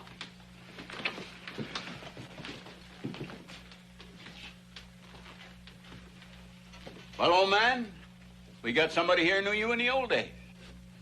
Most interesting. Is this the man? Yeah, that's Ben Cartwright. He wants to know the real John Lafitte. No, you are not old enough to have known me in my prime.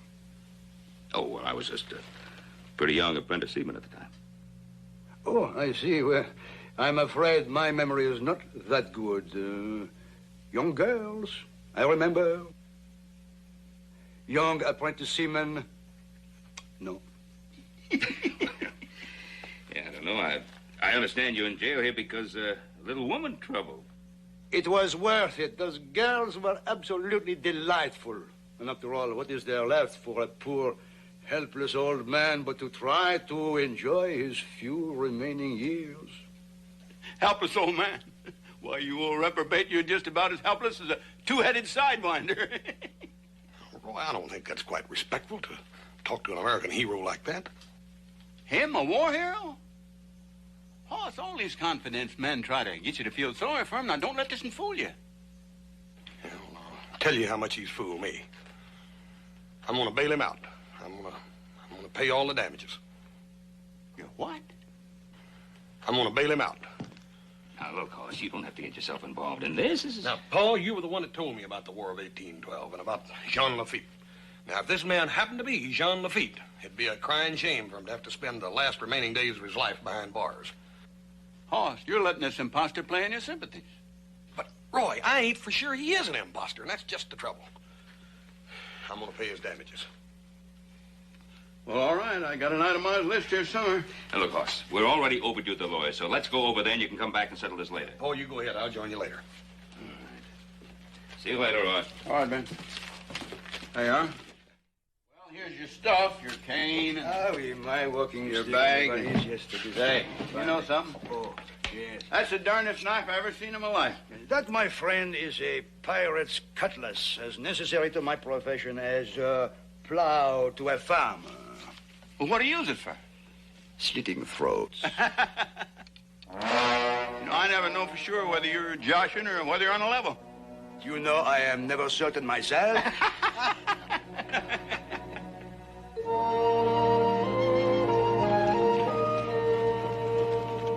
Joe and I have been having a nice chat. Well, good. What did Hoss want, Pa? Huh? Oh, I'll tell you about that later. Where's Amos? He won't be here. Well, how are we going to settle anything without him? Well, the truth of it is he was here, but he was so drunk I had his foreman take him home. Now, look, Walter. I think we've waited just about long enough to get paid for that herd. Amos Whitaker swears that you were paid in full and in cash when you rode out to his place a week ago Tuesday. Well, then he is drunk. Has he got a receipt to prove that? Says he and your father are such old friends that they never bothered with receipts and such. Well, that's true enough, but what's he trying to say? That I'm cheating him by asking him to pay twice for the same herd? It's a lot of money, Ben. Now, come on, Walter. You don't think I'm trying to pull some trick on him, do you? Well, of course not, Ben. I trust you implicitly. Well? The thing is, I trust Amos Whitaker implicitly, too. Oh, he's a difficult man when he's drinking, but... well, I've never heard of him doing anything even slightly dishonest. Well, I'm going to tell you one thing. Amos better be sober in the morning, because I'm riding out there to have a talk with him. Oh, Ben, let me deal with it. Now, I've handled both your affairs for a long time. I promise I'll get to the bottom of it if I have to put aside everything else on my calendar. All right. Thank you, Walter. Well, I'm not being entirely unselfish, Ben. People are going to stop talking and start shooting. How's a lawyer going to make a living? So long, Mr. Betts. Bye, little Joe.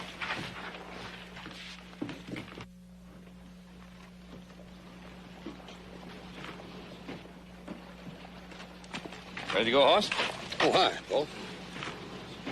What do you got there? It's a diamond. Ain't it pretty? Mr. Lafitte gave it to me. He said he got that off of a Greek princess. Yeah, Pa was telling me about that new friend of yours, Hoss. He, talk you into buying that thing? He gave it to me. It's a pretty big diamond. What did you give him in return? A couple of drinks over there at the Gold Lily. I bet I know. Then you talked him into taking every bit of money you had on you. Yeah. I'd have done that anyhow, even without this. You know, Joe, they say if you take a rock, you put a diamond on top of it, you just tap it. Now, if it's a real diamond, it won't break. Of course, if it isn't a real diamond, it shatters in little pieces. A rock like that? Yeah. I ain't for sure I even want to find out. Well, it's up to you, I suppose.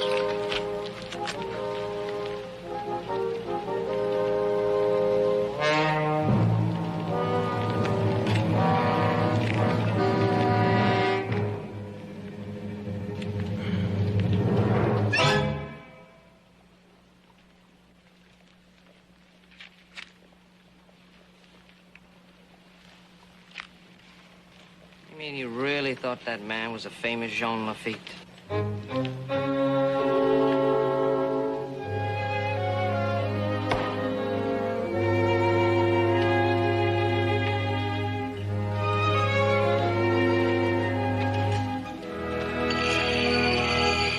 Oh, such a long walk. Mr. Lafitte, hi. You hoof it all the way out here? Well worth it to see my good friend, Monsieur Hoss, again. What can I do for you, Mr. Lafitte? Oh, yes, I have another gift for you. A most magnificent ruby.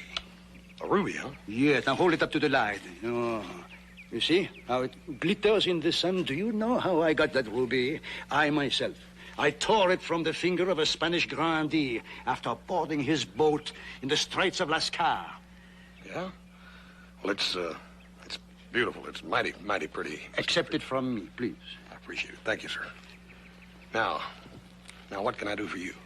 Yes, Monsieur Hoss, I will go hungry and homeless unless you see fit to extend the hospitality of the Ponderosa for a few days. Mr. Lafitte, what'd you do with that money I gave you yesterday? All foolishly squandered on beautiful women. If there is one thing Lafitte enjoys, is foolish squandering on beautiful women.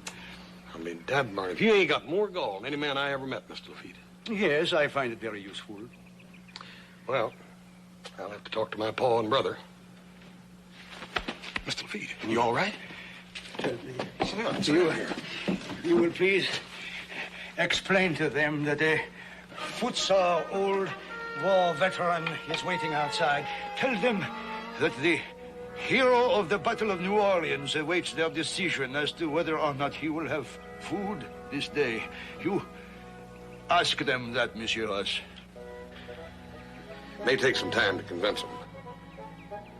Monsieur Hoss, old soldiers have patience, and I have great faith in you.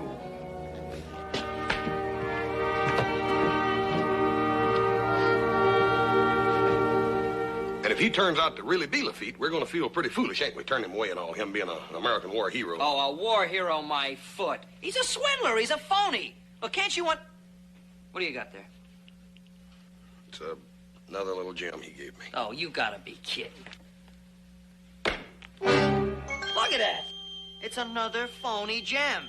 Now, look, what do I have to do to get it through that thick skull of yours? What does that prove? It just proves Mr. Lafitte's got a bunch of phony jewelry. Oh, well, forget it. You try and talk to him, Pa. Well, it's highly improbable that he's the Mr. Lafitte, the war hero. But it's not entirely impossible. So, I suggest we compromise. Let's have him here in our home as our guest for the next couple of days. But let's keep a very careful eye on all the silverware. You know, if Adam was here right now, he would agree with me. Well, he ain't here. He's in San Francisco, and Mr. Lafitte's staying, and that's all there is to it.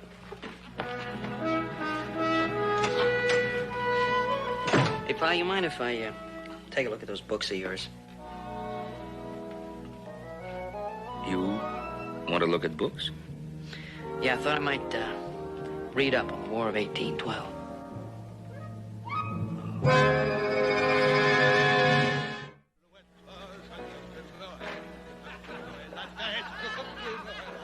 Et la tête, alouette, alouette. Oh, alouette, gentille alouette. Alouette, je te plumerai le bec, je te plumerai le bec. Et le bec, et la tête, alouette, alouette. Oh, alouette, gentille alouette. Alouette, je te plumerai le dos, je te plumerai le dos. Et le dos, et le bec, et la tête, alouette. Oh, alouette, gentille alouette. Alouette, je te plumerai.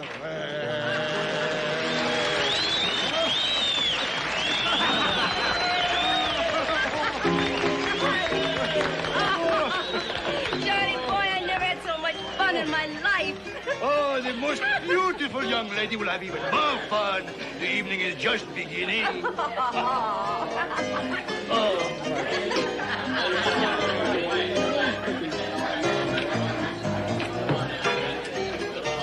Mr. Lafitte, you and me are going to have to be going home now. A man your age has got to have his sleep. Nonsense! All right, fine. Whoa. Then a man my age has got to have his sleep. His age, you know. All right. We'll have one more round, but then we got to go home for sure. You hear?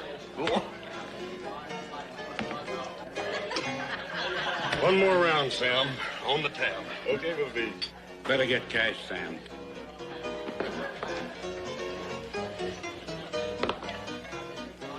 Cantankerous old codger. Especially when he's drunk.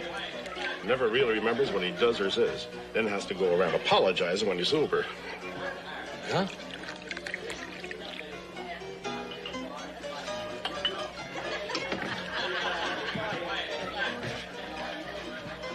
Mr. Whitaker.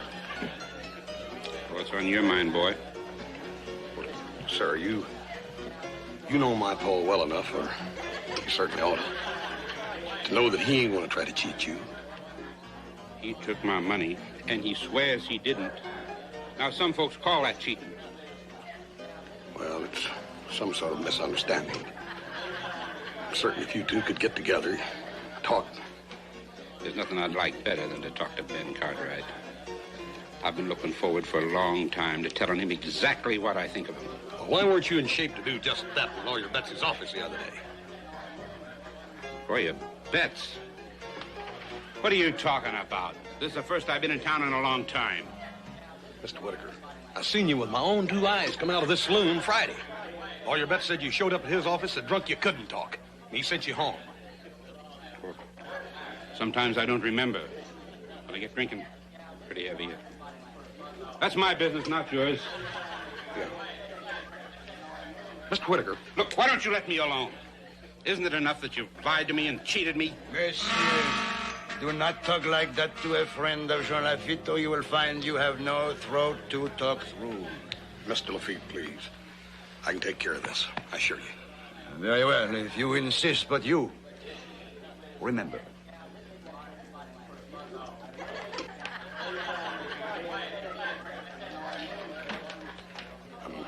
I'm sorry about that. He He's just a harmless old man.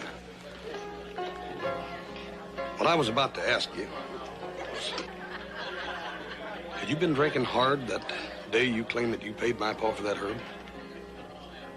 My foreman was there. He saw me hand your father that money.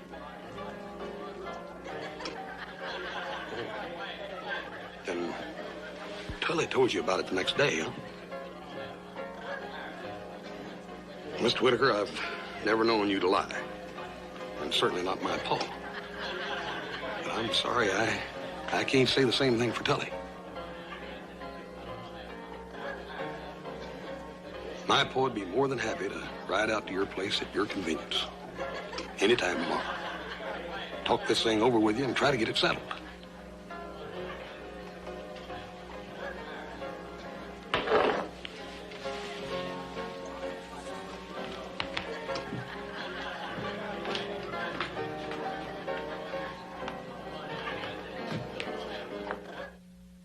Beautiful breakfast. Beautiful breakfast. But you know, this coffee should have a little chicory in it in the style of New Orleans. I will tell Hop Sing the secret. You know, for a man who ain't had no sleep, you're mighty chipper this morning, Mr. Lafitte. Yeah, how do you do it? Clean living, my boy. Clean living. No. It's all very pleasant. I gotta go to see Amos Whitaker. Don't lose your temper, partner.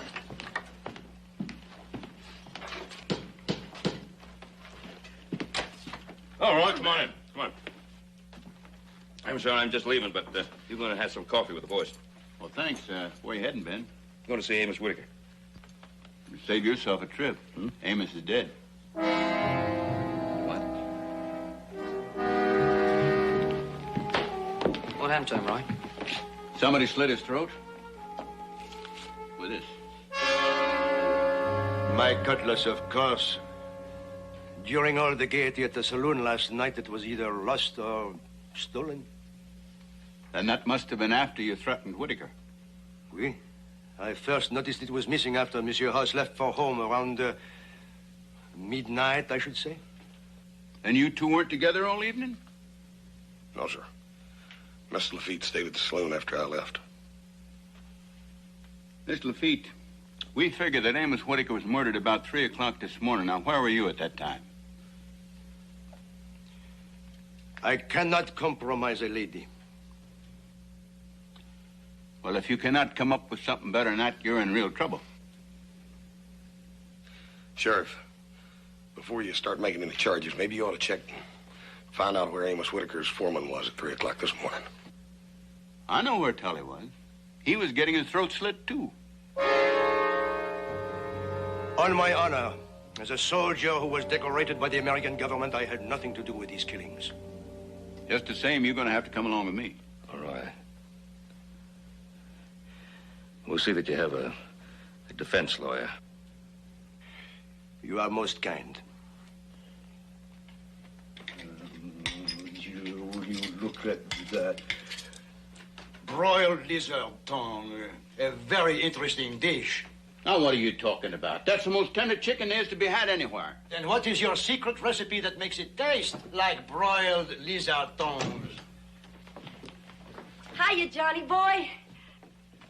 Oh, just in time. Bonanza. Oh. Mr. Lafitte, Molly here says that she was the one you was out with the other night and right during the time the murder took place, so I reckon that clears everything up, huh, Roy? That's right. Johnny boy and I went for a buggy ride after we left the saloon. Oh, it was very romantic. We must have stayed out till almost 2 o'clock in the morning. It was much later than that, ma chérie. You remember the beautiful sunrise as we returned? Sunrise? What sunrise? This sunrise. The one you and I watched this morning together. Just, tell the truth, Miss Molly. Exactly as you remember it. Well, the truth is, it was just before 2 o'clock when I got back to my room at the hotel. Well, that would have given Johnny boy here plenty of time to ride out to Amos Whitaker's ranch before 3 o'clock in the morning, wouldn't it?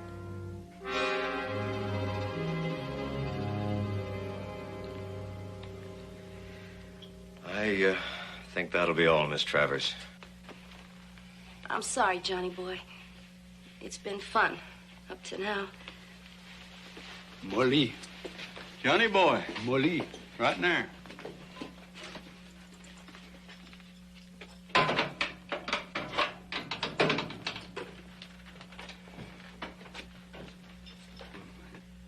She is lying. It is her word against mine. I mean no offense, Mr. Lafitte. But as your lawyer, it is my duty to point out that yours is the word of a pirate with an extremely spotty record. Lawyer Betts, you think that Mr. Lafitte's past will have any influence on the jury? Jurors are only human. I think it might make a very big difference. In that case, gentlemen, I have a small confession to make.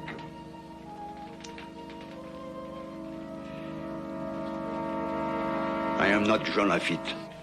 You ain't John Lafitte? And you spent all this time convincing folks you were? Let us say I am an old man who enjoys his little joke. Making fools out of folks. Is that your idea of a joke? I am sorry, messieurs. I am very sorry. I have lied to you often, but this I swear to you is the truth. I did not kill Monsieur Whitaker or his foreman. And I reckon you're willing to swear to that on your honor as a great American hero, huh?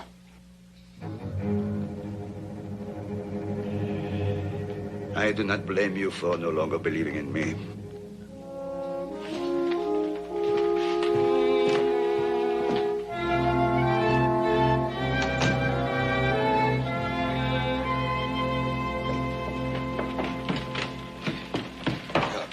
Take this bag in, Mr. Lafitte, or whatever his name is. I'll be right back. I'm sorry, Hoss. You know, I reckon I'm pretty stupid, but for some reason or other, Paul, I can't keep from believing him when he tells me he didn't kill them two men. Now, why should you think that makes you stupid? He happens to be a man who lives by his wits. You happen to be a fellow who lives by your heart. And, you know, I think I like your way better. Well, it don't make no difference, I reckon. Because I've had it with him. All his tall tales and his lies and his fake jewelry. I mean, really, Paul, I've had it with him.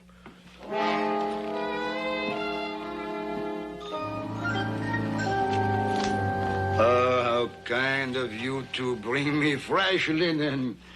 It's all right, Mr. Lafitte. Monsieur Oz, I hate to ask, but when a man's life is at stake, he will risk anything, any humiliation. Mm-hmm. Just one last small favor. Like? The very beautiful Mademoiselle Molly will be in her room at the hotel right now. I would appreciate it very much if you would talk to her and ascertain why she stole my cutlass. Mr. Lafitte, why are you so all-fired sure that it was Molly that stole your cutlass? Because I know women. Now off with you to Mademoiselle Molly before she leaves for the dance hall. Dad, burn it, I reckon I'm some kind of a dang fool or something. Monsieur Oz, just please believe me innocent of those murders, whatever else you may believe of me.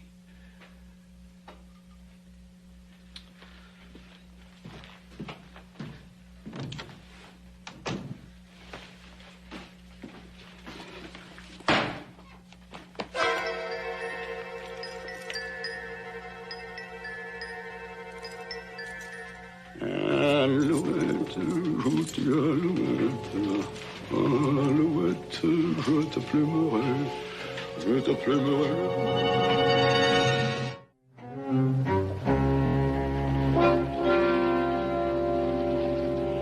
So you think I swiped Johnny Boy's cutlass while he and I were dancing together, huh? And then after that, I suppose I slipped it to a Confederate and took Johnny Boy buggy riding until dawn. Is that it? Oh, no, Miss Molly, it ain't what I think. You know, Haas, that two-faced old rascal's really got you bamboozled. Now, if you'll excuse me, I gotta get to work. Yes. Mr. Lafitte! Mr. Lafitte! Put that thing away. What are you doing? Not until I have sliced this so beautiful little lady into not so beautiful little pieces. Oh, Haas, he's just local enough to do it. You will die by inches. You will die slowly, slowly. Lafitte! Mr. Lafitte! No. I must follow her, please. I must find out where she goes. You're going right back to jail where you belong. That's where you're going. If Lafitte gives you his word of honor that he will return to the jail cell at once, will you follow her? Yeah, but you ain't Lafitte, remember? You're a fake. Even an impostor has honor. There, you see? She runs down the street. Does she run to the sheriff's office? No, she runs in the opposite direction to her unknown accomplice. You must follow her. You must. Or forfeit me to the hangman. All right, but if you're making a fool out of me again... Back to the jail cell, I swear to you. Now, dépêchez-vous, s'il vous plaît. Je vous en prie. Vite, vite. All right, I'll follow her, but you back to the jail, you hear? Come on.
Monsieur? What are you doing here? You're supposed to be in a jail cell. Did not Lafitte keep his word as always? Did I not return to my cell? You must not have stayed very long. What are you doing with Roy's hat and coat on in here? It is a disguise. Now I'm accomplice to a jailbreak. Take heart, Monsieur Hoss. All will be straightened out in due course. Now, what about Mademoiselle Molly? That's something else. She didn't go to no Confederate. She went to her lawyer. That's where she went. So? What lawyer? Same one you got. Walter Betts. Oh. She didn't get to see him, though. There's a note on his door said he wouldn't be back till after supper. Wait a minute. Where you going? Lafitte is counting on his good friend for one last small favor. What more do you want from me, anyhow? My whole defense depends upon it. Now follow me.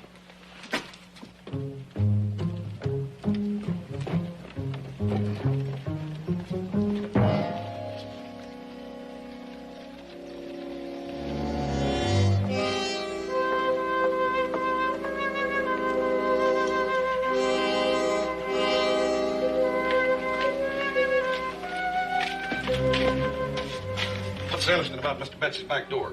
Looks like any other door to me. Would you mind keeping your eye on the street while I make my examination, please? Well, make it snappy, because Mr. Betts is going to be back here in a minute.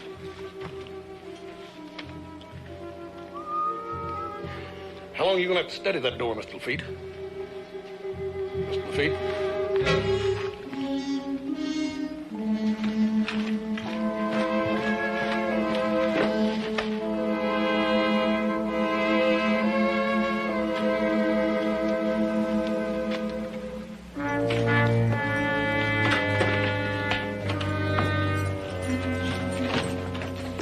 Burn your ornery hide. How come you didn't tell me you was going to break in here? Would you have allowed it? I certainly wouldn't. You see? Oh, what are you figuring on finding in here anyhow? Evidence that Lawyer Betts is Mademoiselle Molly's accomplice. That ain't the silliest dang thing I ever heard of. Oh, is it? Lawyer Betts is honest clean through. Ah, monsieur, did I not fool you into thinking that I was Jean Lafitte? You sure did. Then is it not possible that Lawyer Betts could have fooled you into thinking that he is honest, clean through? Yeah, what makes you suspect him? It could be nobody else. He made a brief appearance in the saloon that night after you left, and Mademoiselle Molly could very easily have slipped him my cutlass. There is no other explanation. Oh, yes, there is. There's one. Oh, yeah, indeed. What? That you could still be the murderer after all. Could I look you in the eye if that were true? Yep, and pick my pocket while you've done it. Well, since you understand me so well, you must know that I could not have murdered those two men, huh? Thank you, Monsieur Hoss. Now, please, one small favor. Will you continue looking for evidence?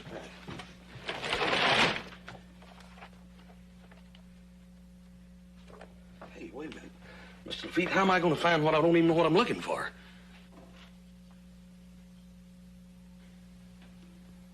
Now, wait a minute. Wait a minute. Wait just a dang minute. What do you think you're doing anyhow? The safe, it was behind the picture. You can't do that. That's burglary. Hmm? Everything will be all right. You wait and see, Monsieur Hoss.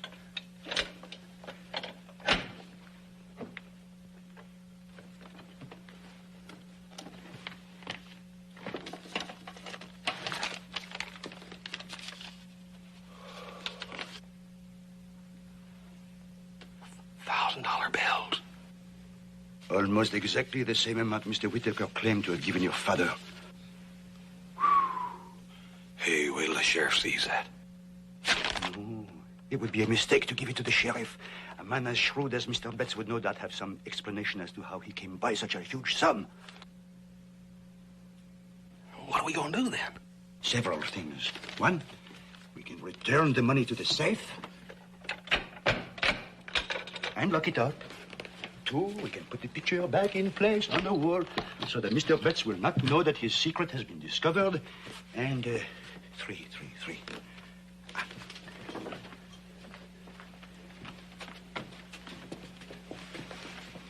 Can you see me here? No.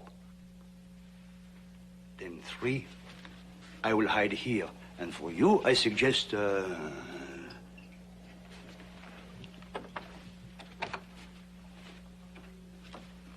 closet. We're going to hide out till the lawyer gets back, right? Exactly. Then we find out what Mademoiselle Molly has to say to him. Yeah, but what if he catches us? Always you look on the gloomy side. Why cannot you be more cheerful? You will not have to remain there more than 1 hour at the most.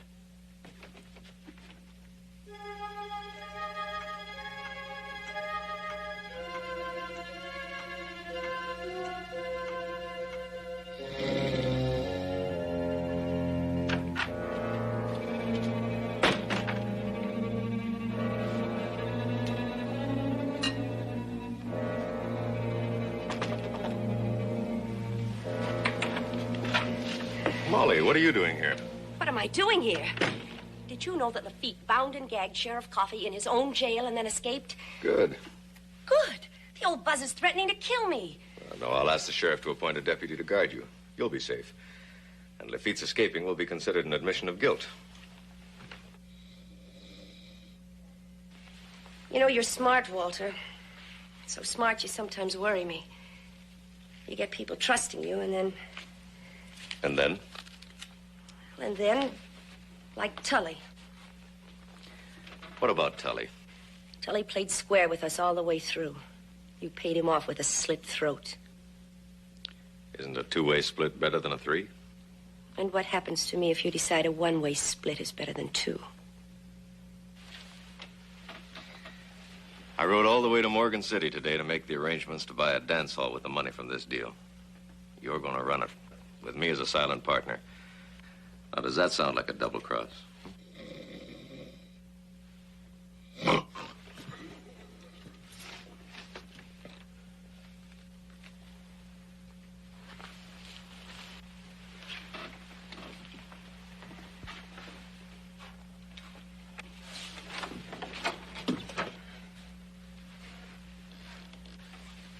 He heard every word we said.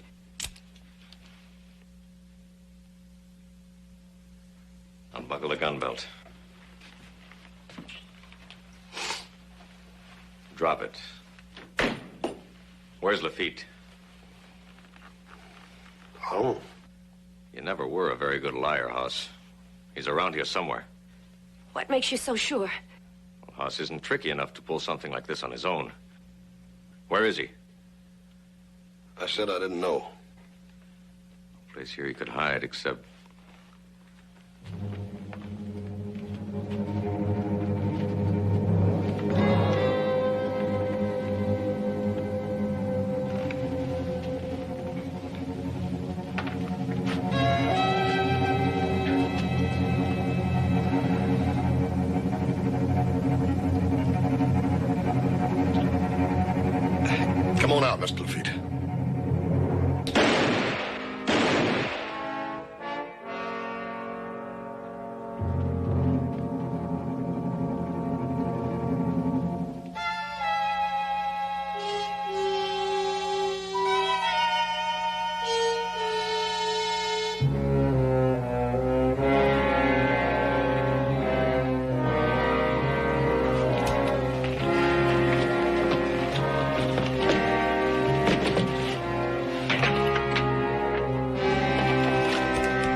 Unscrupulous, deceitful, conniving old...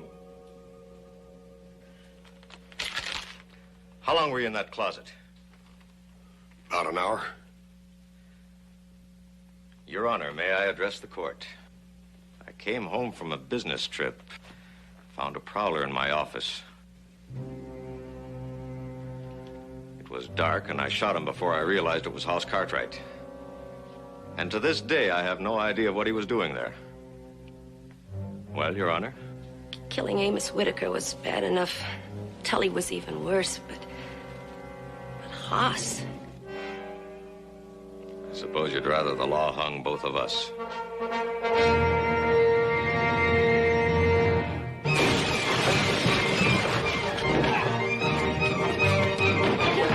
Hold still!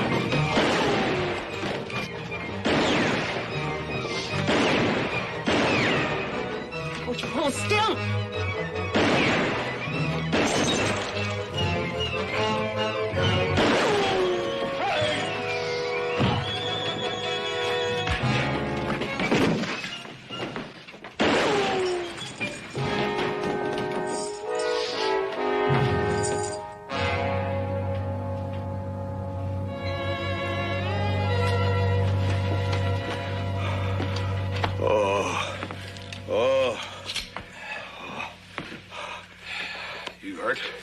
No, somewhat out of breath is all. When one reaches the age of 70, it is time to give up acrobatics. And here, never put such temptation in my path again. Oh. Look here, Mr. Lafitte, you could have got away with that. How come you didn't? Because you believed in me. You were my friend, and Lafitte never abandons a friend. At least not very often. I don't know where you find these stories. Now, look, before you leave, you must do us one small little favor. Well, certainly. Now, tell us who you are. I mean, who you are really. Who I am really? I'm Jean Lafitte, of course.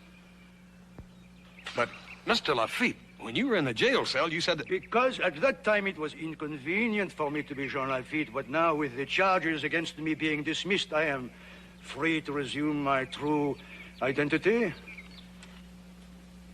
I see. Well, where are you going to go now, Mr. Lafitte? Where will I go now? Where the music is gay, where the wine is good, and where the women are beautiful. Eh bien. Now, Monsieur Oz, one small last favor, if you please. I thank you very much. Mes amis, au revoir. You know, I don't think he's ever going to change. No, I guess not. Hey, look what the old phony gave me. Another diamond. Hey, another one? What did you give him in return this time? The horse he's riding, the second best saddle I own, and every penny I had to my name. But boy, it's worth it. The stories the old guy did. I know. He was telling me one just the other day, a new one. Yeah. See, he was boarding this ship all alone, single-handedly. He had his sword, Hey, he jumped Hoss, down. Yeah. This is a real diamond. Yeah, so he jumped...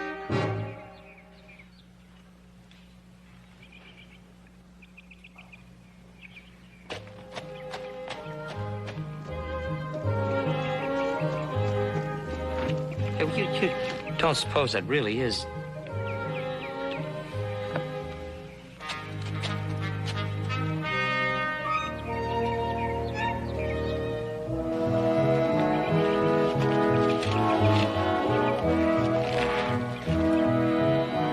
À bientôt.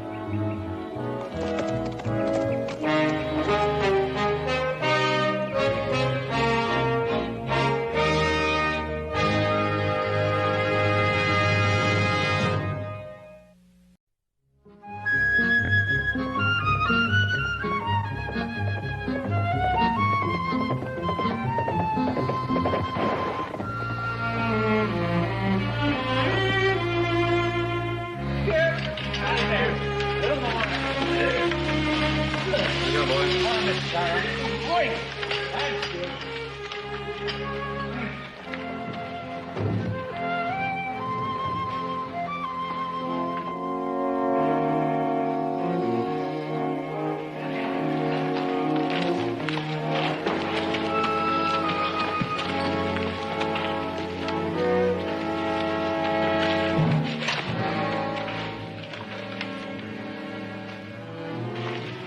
You still Mrs. Dayton's foreman, or are you just her night watchman? Trouble with my eyes, Cartwright. Just giving them a rest. I'd say you're having a lot of trouble with them. I just rode up your east fence line. It's still shot through with dry rot. Lane, I told you about it 3 weeks ago. Why haven't you done something about it? Just because you're courting wit every week don't give you no right to give orders around here. It's going to be a lot easier fixing your fence than chasing stock all over the Nevada territory. Now, why don't you worry about the widow and let me worry about the stock? I don't know what's eating you. But it's obvious you're not getting the work done around here, so why don't you just pick up your wages and move on, huh? Cartwright, why don't you go on up to the house and hold your little woman's knitting yarn for her? Or whatever it is you two do together.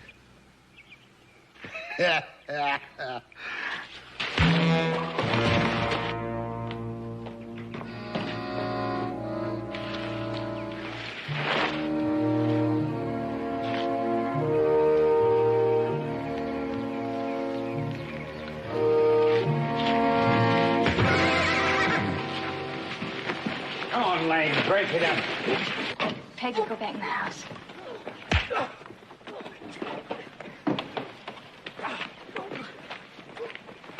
Here, fellas, break it up, fellas. Lane, stop it. Lane! Lane, don't.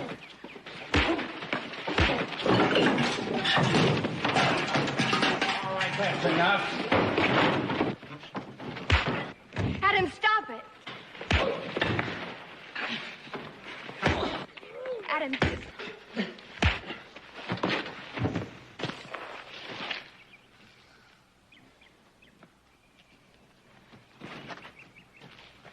Adam, this is terrible. When he wakes up, he's going to wonder who hit him with an axe handle. He's not getting the work done around here, and he doesn't know how to keep a civil tongue in his head. I told him to pick up his wages and leave. Is that right, Mrs. Dayton? Mr. Cartwright running the ranch now? Get your things together. I'll have your money.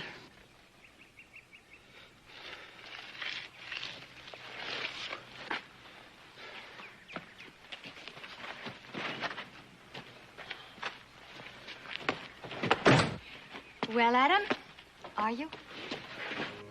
Am I what? Are you running this ranch?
That's not high enough, Adam. Push me higher. Oh? Think you can take it? Uh-huh. All right. Let me get ready.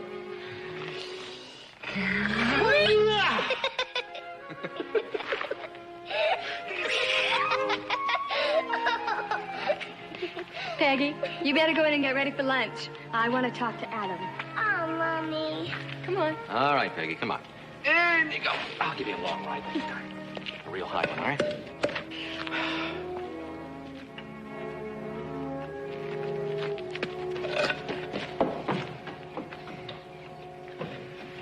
I'm sorry, Laura. You should have been fired weeks ago. Happens that I don't like to fire people. Laura, I've been looking over the place. Third of your fence is down. Barn roof is in need of repair before the rains come. Stock looks as though Doc Stone hasn't taken a look at it all summer. The neglect around here is shameful. Well, you must know it takes money to replace fences and re-roof barns. I have a ranch payment to meet in 2 weeks. Let me help. If you don't get this place straightened out, Laura, you're not going to be in any shape to face the fall roundup or the winter. I don't want charity. Now, look, Laura. It isn't charity. It's just a loan. A business matter entirely. I conduct my business matters with Mr. Weems at the bank. Laura, when was the last time you inspected this place? You know, a ranch doesn't run itself. You gotta watch it, look after it all the time. Well, you seem to forget that I have a house to look after and a child to take care of. How much do you think a woman can do by herself? I know. I'll get you another foreman. Adam, you just don't understand, do you?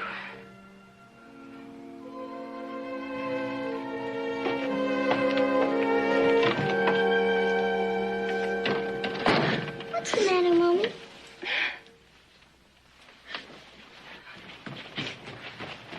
Mommy?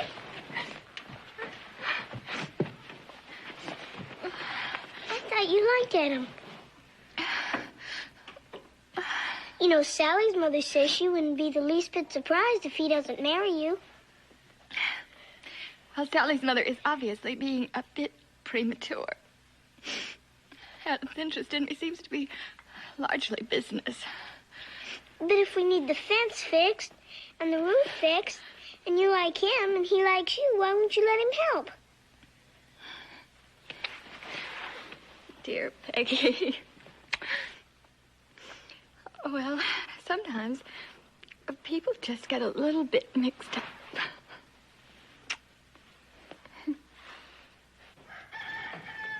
I hope Banker Weems had a good breakfast this morning. And no arguments with his wife. Them bankers can stare down a rattlesnake if they ask for a loan. Well, I'm going to do my best to charm him. And if he agrees to extend my credit, you boys can start cutting the new fence post right away. I'll watch out for Peggy the rest of the day. Maybe take her horse back if she wants.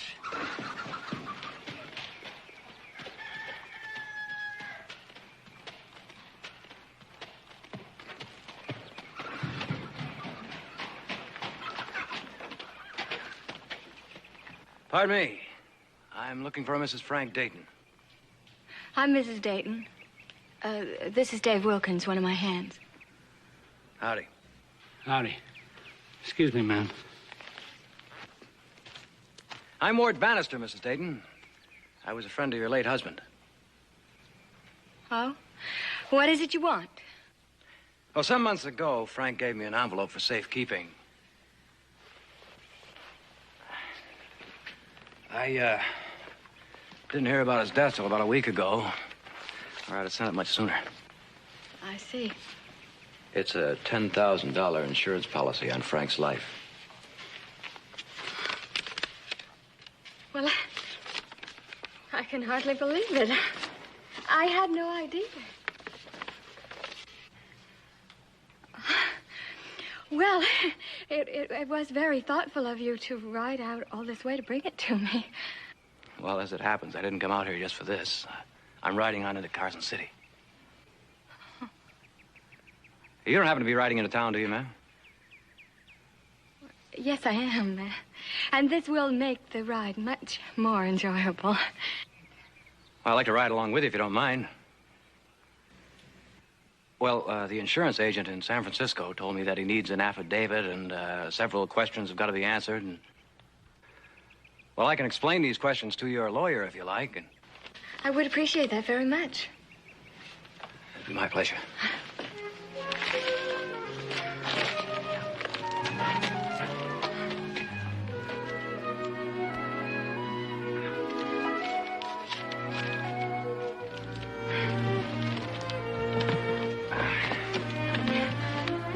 right, Captain. Bannister, you've been so helpful, I hardly know where to begin to thank you. Don't mention it. It's my pleasure. What are your plans in Carson City? Oh, nothing special. I just thought I'd try to catch on in some ranch in the area.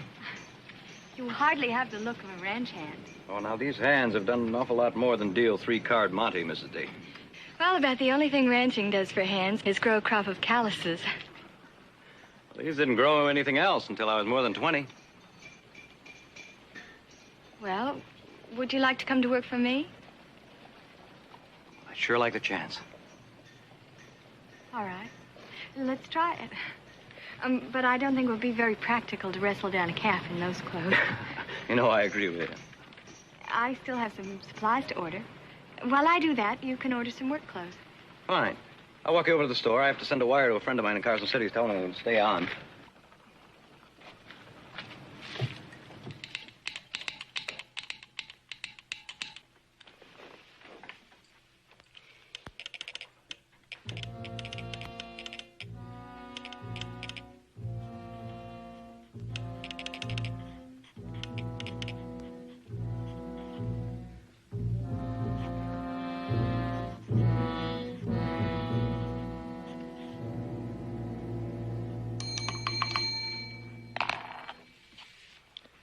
Send this off right away, please.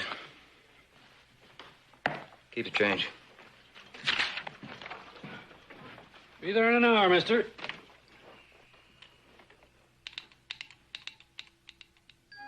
Shake hands. Shake hands. You sound like Jenks Pony can shake hands. You ought to be able to, you dumb old thing. Now shake hands. No, you can't have any sugar until you mind. Please shake hands. Now shake hands.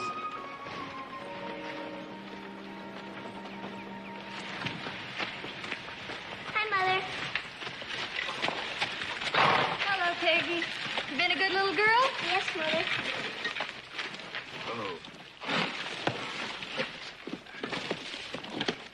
Oh, thank you. Peggy, this is Mr. Bannister. How do you do, Peggy? Hi.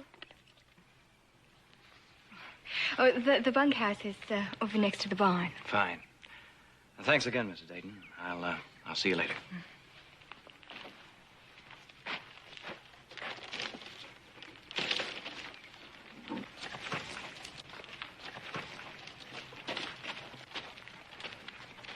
Who's Mr. Bannister, Mother? Well, he was a friend of your father's. He's going to work for us now as a ranch hand. Maybe he can help me with Traveler. Sally Jenks Pony could shake hands, but dumb old Traveler won't learn now. Oh. Well, maybe if you're patient with him, he'll learn too. Well, he's sure being dumb about it. But anyway, he's faster than Sally's pony.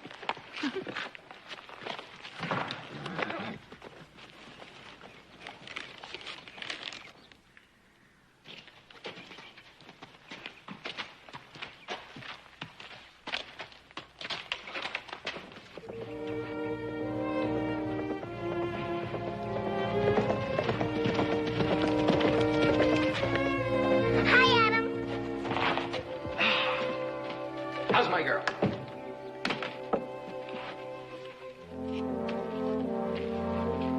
Look out! Sally Jenks' pony could shake hands. Oh, yeah? Dumb old Traveler don't even know what I'm talking about. Well, I'll tell you what you do. You get yourself a short little stick and you put it in your left hand. Then you hold out your right hand and you say, "Shake hands, Traveler." And then you take that stick and you give him a smart rap right behind the right hoof. And you'd be surprised how fast dumb old Traveler's going to turn into young, smart Traveler. Really? Try it. Thanks, Adam. Hi, Peg. Hi.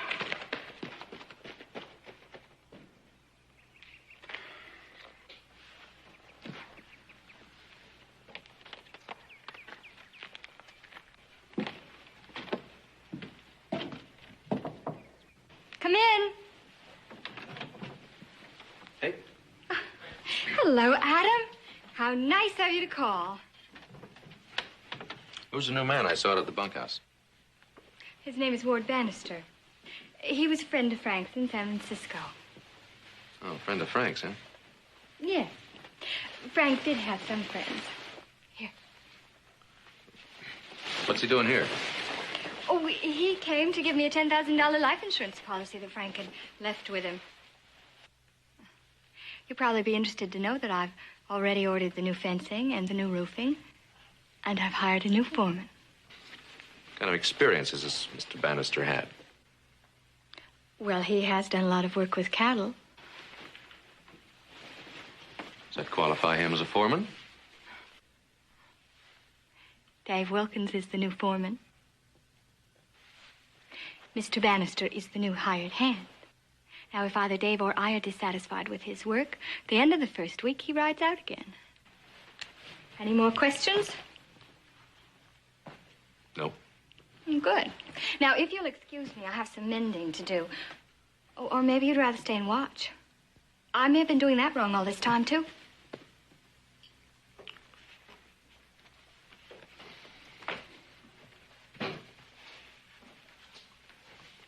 The reason I came over was, well, if you could possibly be ready, I would take you and Peggy to church and on a picnic tomorrow. Of course we can be ready. If you think you can refrain from criticizing the sermon. I'll do my very best. Good.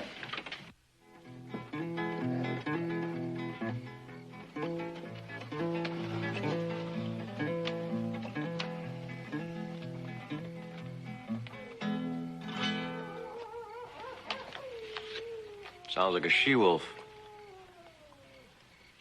Many wolves around here? Oh, there's one denned up there in the hills with some pups. Who's this Adam fella? One of the Cartwrights. Mrs. is kind of sweet on him. Kid's crazy about him. Well, except for being made foreman, old Lady Luck is sure going to sour on me today. And you better deal me in. She's been sweet as honey to me.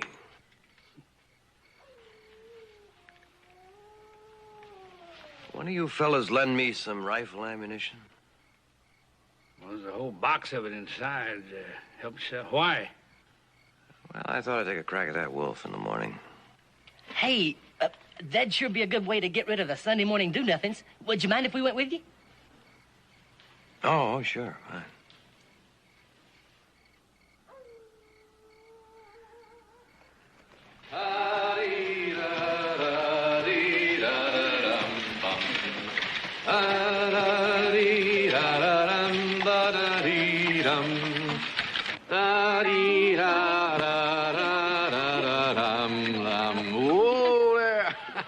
Oh, Adam, you hardly paid any attention to Reverend Holmes' sermon. Well, just because I spent half the time looking at you doesn't mean I don't know what the sermon was all about. The picnic hamper is in the spring house. It won't take Peggy and me more than a few minutes to get changed.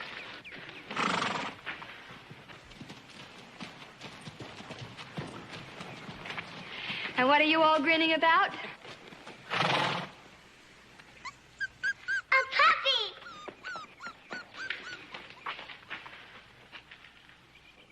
For you. For me? Oh, thank you, Mr. Bannister. What are you going to call him, Peggy? I'll call him Prince. I've always wanted a puppy called Prince.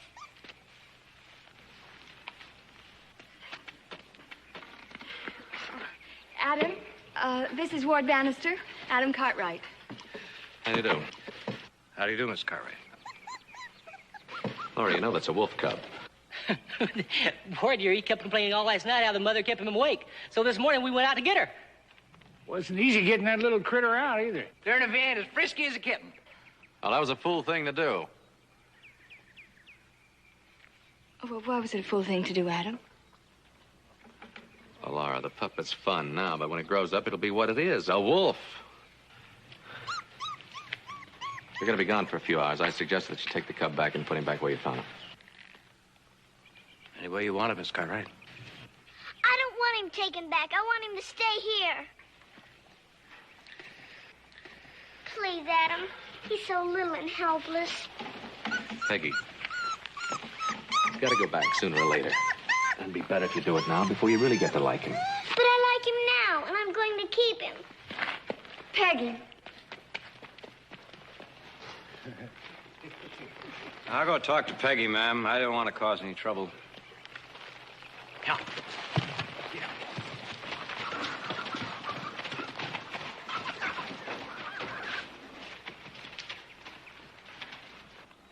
Laura, you're not going to let her keep the pup. It'll grow up to be a dangerous animal. I know, Adam. I know. I don't know how to run a ranch. I don't know who to fire. I don't know who to hire.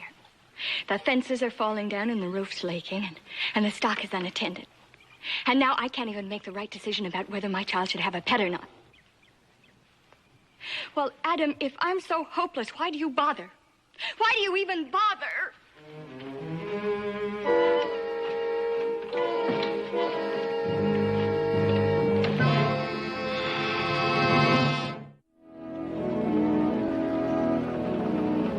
Two 2.5% is a very fair return, Mr. Dayton. You'll find that though money is a hard master, it's a willing servant. You must make your capital work for you, that's it. Well, thank you very much for your advice, Mr. Weems. Oh, this is Ward Bannister, my new hand. How do you do, Mr. Mr. Weems. Bannister?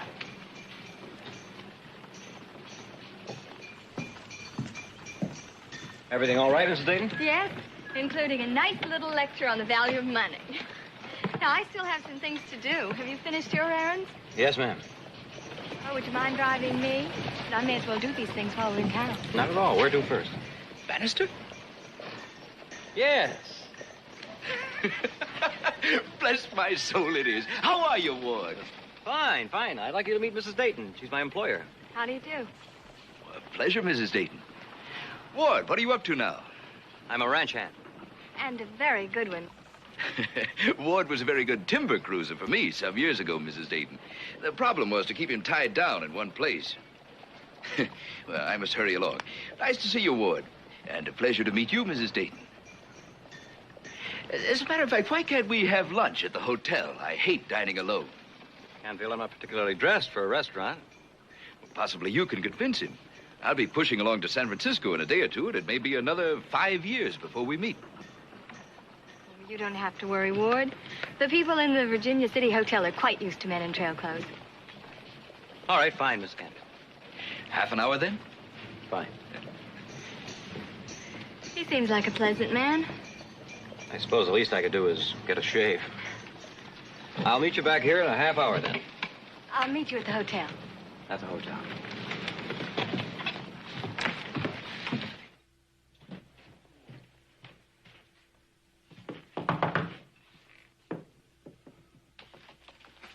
Good. I was hoping you'd think to stop by.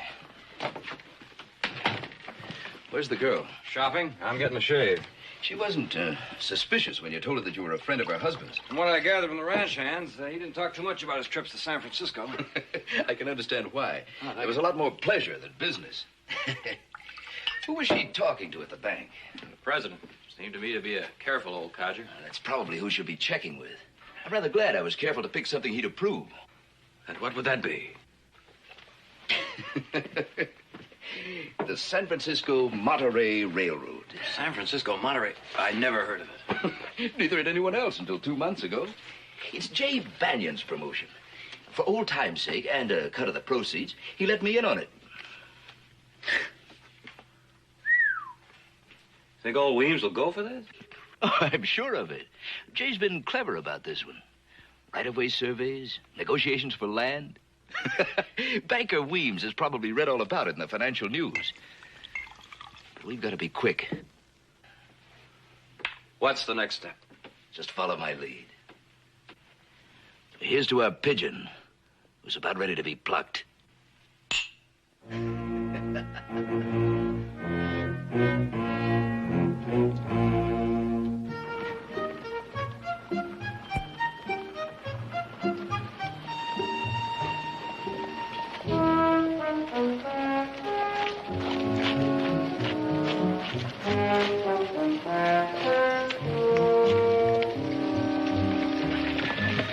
Just put the things in the back, son.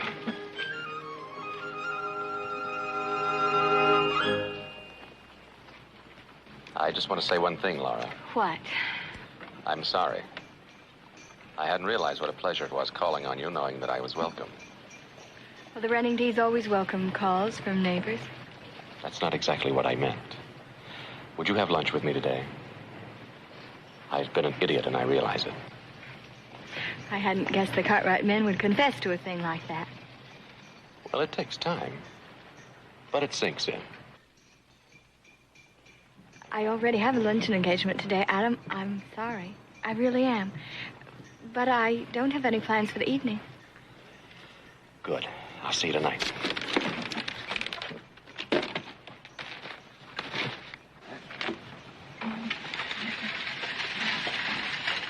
Those were the good old days, all right. We were a little younger in those days, I guess. At least I was. You haven't aged. Do you mind, Mrs. Dayton? No, not at all. Ward, will you have a cigar? No, thanks. Ward, now, you occasionally showed a knack for making money in the past. Did you ever hang on to any of it? Just long enough to get me to the card table, Mr. Canfield. Too bad. I agree. Well, why do you ask? Well, I'm involved in a most unusual enterprise in San Francisco. The San Francisco Monterey Railroad. The shares are $100 apiece, which is a sum, of course, but the value should well double itself within a very few months. Well, if Mrs. Dayton will advance me 3 months' salary, I might just be able to handle 1 share. Don't treat it lightly, my friend. This is a most unusual opportunity. Did you say the stock would double its value in a few months? Well, I should say there's very little chance of it doing otherwise with the important people behind it. Why do you ask? Mr. Canfield, I might be interested in an investment. Good. A couple of shares will give you the satisfaction of having been part of an important contribution to the West. Now then, Ward... No, I would be interested in more than a couple of shares. Could I get as many as 80? But that would be $8,000, my dear young lady. Yes, I know. I assume you have a financial advisor. A financial advisor? Well, I suppose Mr. Weems at the bank could help me. Well, then, why don't you just glance through this, Mrs. Dayton? And then, if you're still interested, we'll call on Mr. Weems. All right.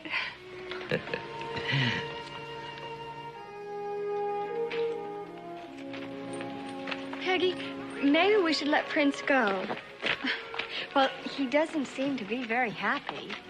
But he shouldn't have been spanked for killing those chickens, Mother. He'll get over it. I suppose he shouldn't have been. After all, it's the nature of a wolf to kill chickens, isn't it? But he will get over it. I know he will. Well, let's hope so. Now, you go get ready for bed. I'll be in a few minutes. Yes, Mother.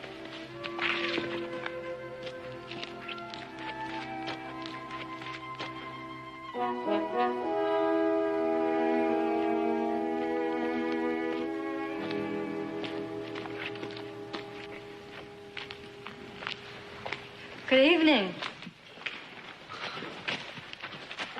Good evening, ma'am.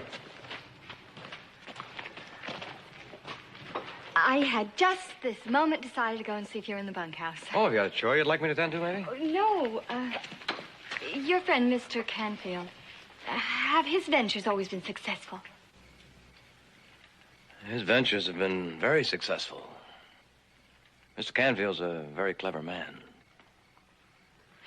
He seems to be.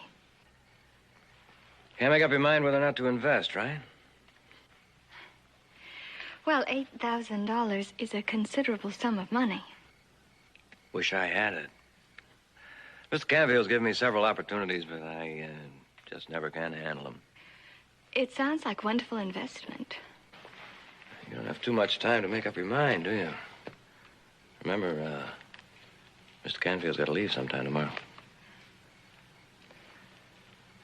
Well, good night, ma'am. Ward, I called Dave Wilkins in to compliment him on the wonderful job he's been doing, and, Well, he said it was your doing.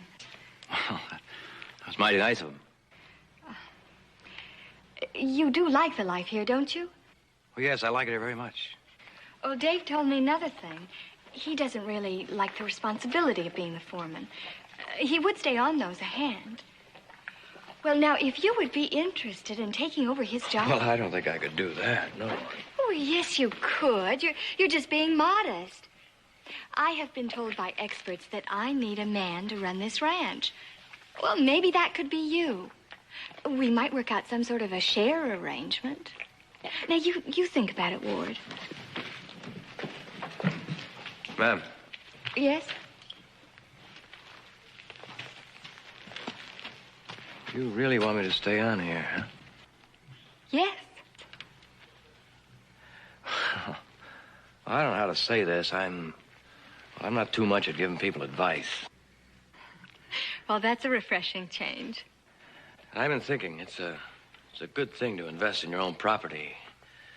And that way you can see it working for you. You mean the $8,000 I might invest with Mr. Canfield?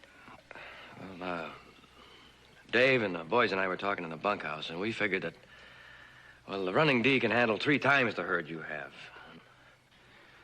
You got 1,000 acres of timber up north that hasn't even seen an axe. Now, if you invest your money in cattle and equipment for lumbering, you... That sounds wonderful. But if I invest the money with Mr. Canfield, I can double it in hardly any time at all. Then think of all the things we can do for the ranch. That's another thing I want to talk to you about. Oh, it's so nice to have someone around who treats me as an adult instead of picking on me all the time. I'm so glad you came along, Ward.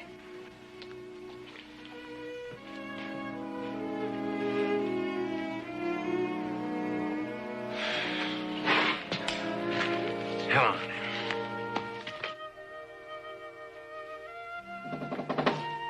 Who is it? Just somebody who carried your packages this afternoon? Hello. I'm sorry I'm late. Well, that's all right. I was reading. I hadn't even noticed the time. There's some coffee on the back of the stove. You want some? Mm-hmm. It will, I think, help keep me alert and minding my manners.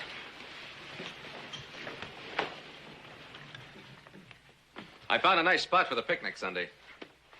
Mountain glade, waterfall. I think only the Indians know where it is. That sounds like fun. Think Peggy'd like to come along? I hope so. Oh, you were right about that wolf cub, Adam. It is becoming a problem. It would be nice to keep her mind off it. Now, let's see now. How does my tab stand with this cribbage tournament? I believe you owe me $745,000. Yeah, you know, and I have a feeling that I'm going to even it up tonight. In one fell swoop. I'm sorry, Adam. You probably could, but I'm afraid I couldn't keep my mind on the game. You know that luncheon I had today? Well, I met a man named James Canfield. He's offered me a very attractive investment opportunity. Oh, what kind? The San Francisco-Monterey Railroad. Canfield. Local man?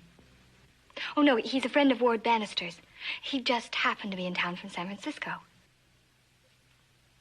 How much are you intending to invest? $8,000. Oh, he's promised to double it in a few months. It's hard to resist, isn't it? What do you know about Mr. Canfield? I told you he's a friend of Ward Bannister's. Look, Laura, Bannister's a stranger that rode into this town just a couple of months ago. He is a very hard-working man and a nice one.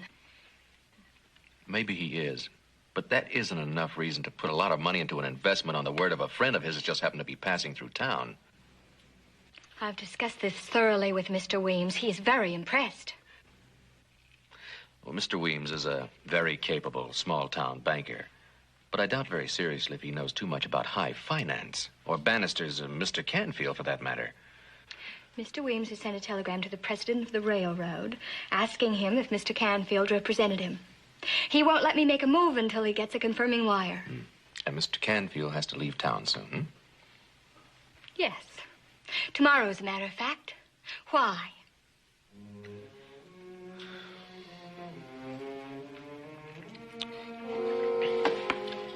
Let's play some cribbage, huh?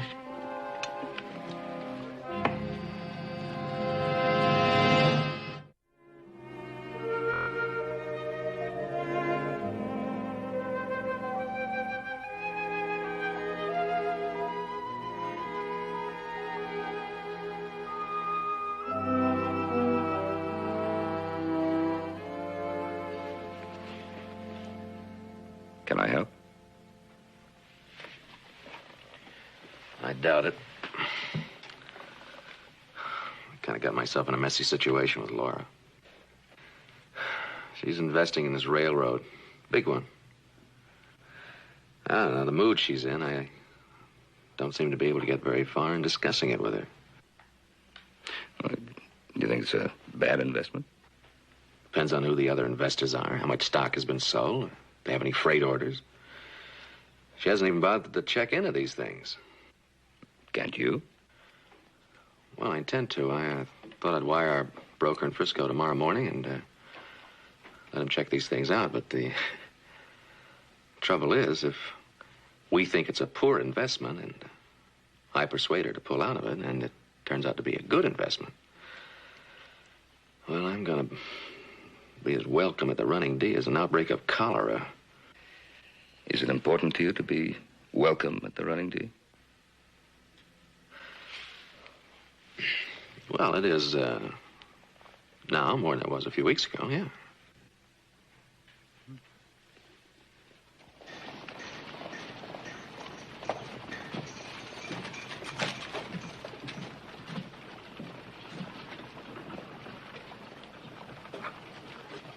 Al, you getting the answer to that telegram we sent off this morning?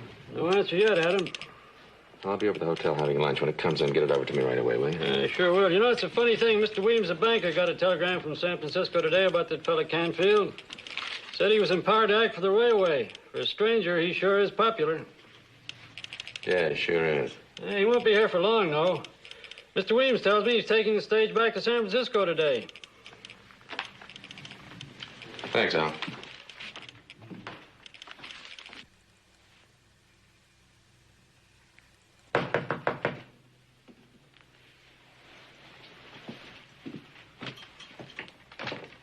What are you doing here? I want to talk to you. You're not supposed to be seen with me again till after I've gotten the money. That's what I want to talk to you about. Mrs. Dayton came into town this morning. Did she give you a check to invest? Oh, she certainly did. We plucked our little pigeon for $8,000. Jim, will you do me a favor and forget all about it? I don't want to take her for any money. What kind of nonsense is that? If every pigeon were as easy as this one has been, I'd be a millionaire today. I'll be at that bank in Carson City when the doors open tomorrow morning, and you can have your $4,000. Don't cash that check, Jim. You're gone on the girl. Don't cash the check. Aren't you forgetting that this is my little deal, Ward? When I picked you up, you couldn't buy your way into a penny ante game. Jim, will you give me the check? I'll hold on to it for a while, and then I'll say you sent it to me because you found out the railroad was in trouble or something. Anything. But you'll get your share, I promise you. How? You've never seen $1,000 in one lump in your life, let alone this much. Now, run along, will you? I want to get some rest.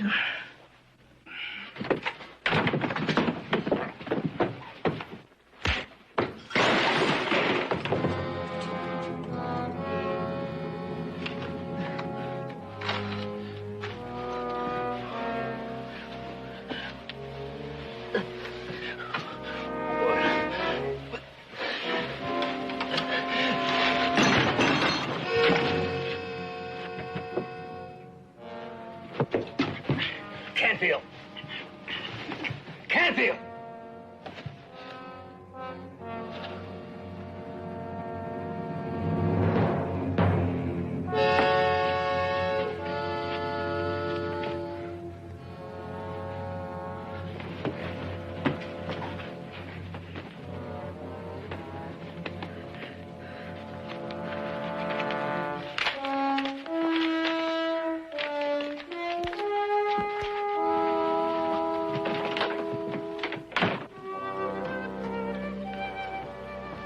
Here it is, Adam. Just a minute to come in. Thanks.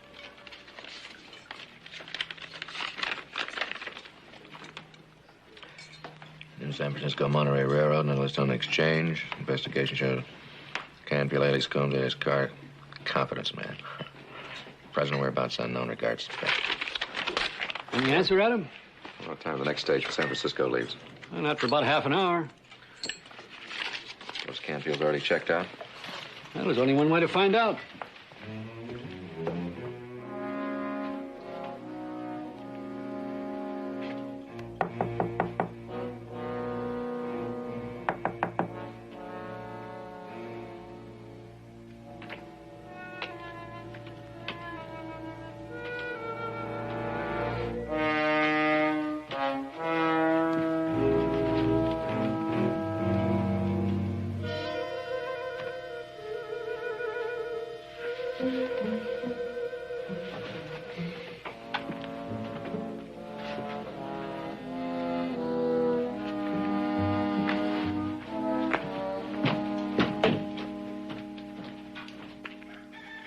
I'm sure you feel better now that you've let Prince go, don't you? I guess so, Mother. Can I see Traveler for a while? Well, just for a little while. Then when you come in, I'll read you a story.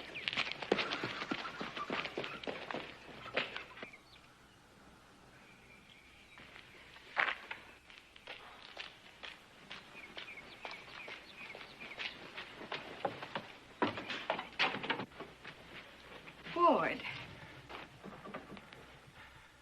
I've been waiting for you, Laura. Well, when Dave told me that you'd been gone most of the day, I thought maybe you'd changed your mind about staying on here. I did change my mind, but not about that. What do you mean? Well, this is a check I gave Mr. Canfield this morning. I saw Canfield after you agreed to make the deal with him. And, well, we had a long talk. And, he finally admitted that there was too much risk in that sort of investment. More risk than I want you to take. There's something more I want to talk to you about, Laura.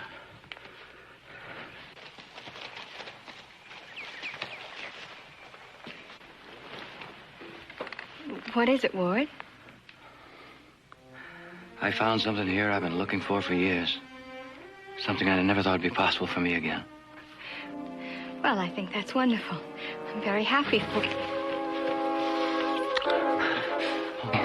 Marry me, Laura. Please marry me. Marry you? In no time at all, we can have the running D in real fine shape. Ward, I don't understand you. I don't know what you're talking about. You don't know what I'm talking about. Don't you remember what you said last night? I wasn't talking about getting married. What was it? You said that this ranch needed a man and that I could be him. What did you mean by that?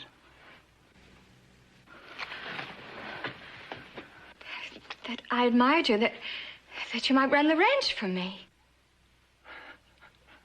Run the ranch? But that's all. That's all that I meant. That's all? The times we spent together, all those weeks, the talks we had about the ranch, what we were going to do with it, was all just meant for nothing? No, we were going to do it on shares for you. Shares? Shares? No, it was more than that, Lori. It was much more than that.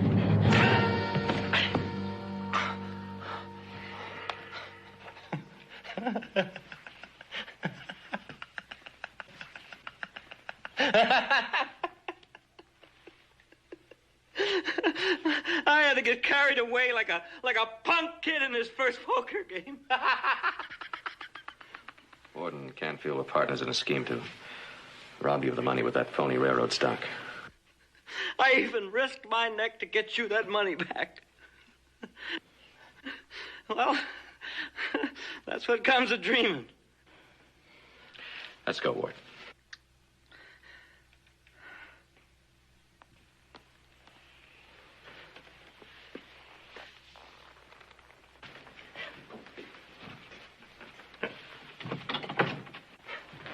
Ward, I'm sorry. Yeah. So am I.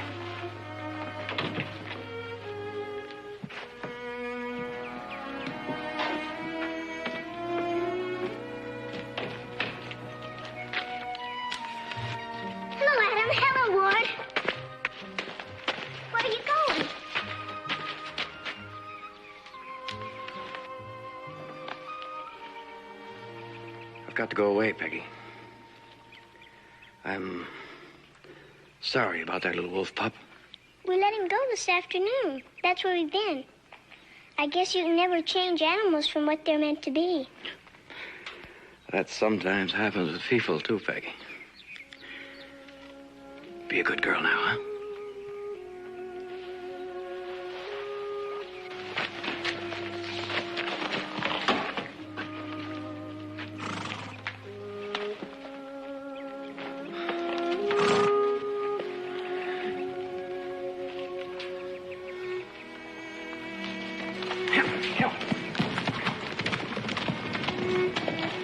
Mama, where's Ward going?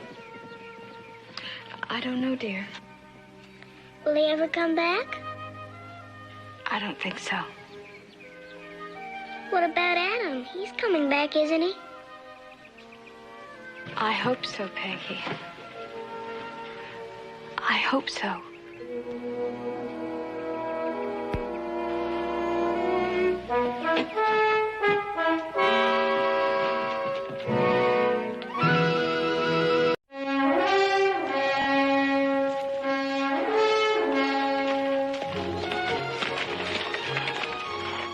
There's his tracks. Must be a real big one. Looks like he's heading up for the rocks above the old lumber road. Hey, you see what I see? If he gets in that brush, we've lost him for sure. Look, I'll circle around and try to cut him off. You keep on his trail. Right.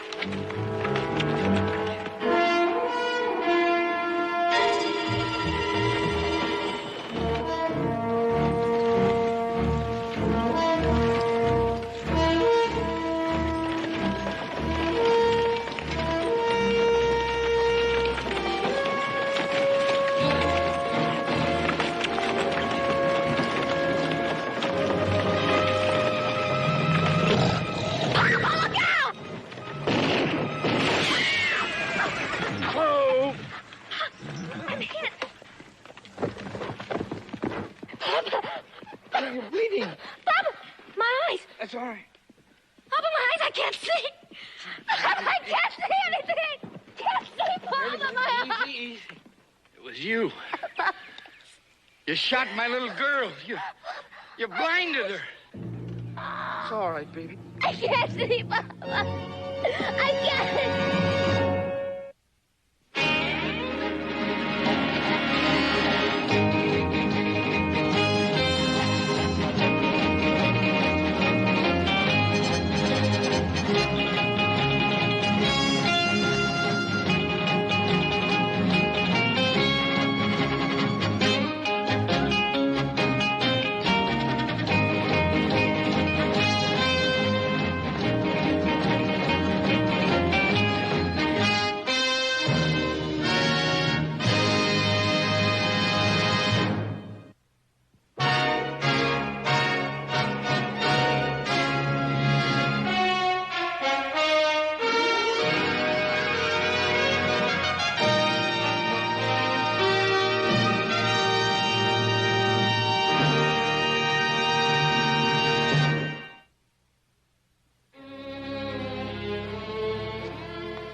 Joe. Now, son, you've got to stop blaming yourself. It was an accident, pure and simple. The bullet ricocheted. Pa, I am to blame. It was my bullet that blinded her. Could have happened to anybody. Yeah, but it happened to me.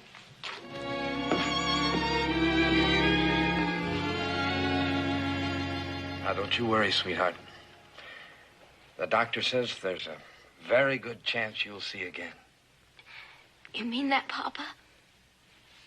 You're not lying to me? He's not lying to you, sis. You're going to be just fine, but it's going to take a while. Oh, Papa, how are we going to manage? You can't afford to put me into a hospital.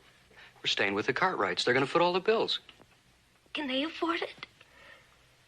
From what I've seen of the size of their spread, they can afford almost anything. And they owe it to you. It's the least they can do for what they've taken away from you.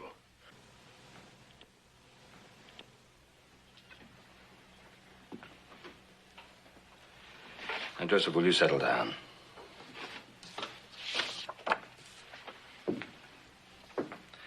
You're acting as if it were your first day out instead of hers. I'm sorry, Pop. It's that I've been trying to see her ever since the accident. I just don't understand why her father won't let me go near her. Well, I think his concern is natural. I just want to tell her how sorry I am.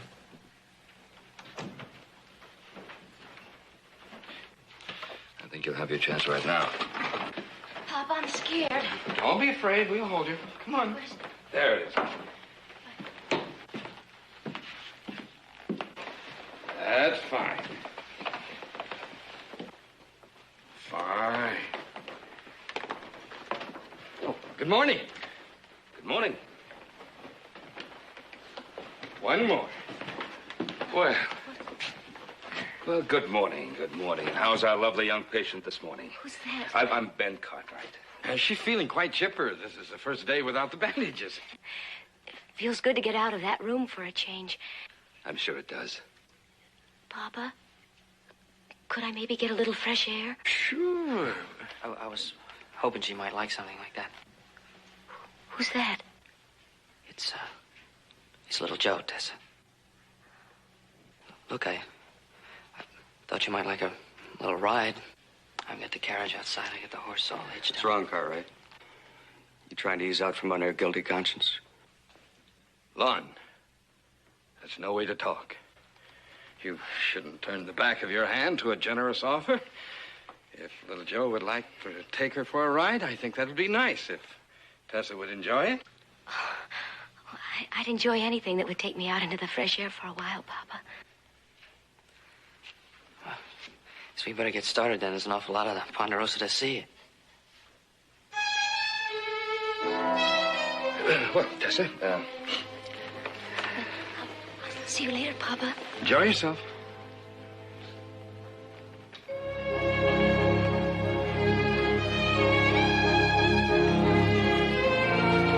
Oh. We've been riding for quite a while. You want to get out and stretch your legs a bit? Oh, I'd like that.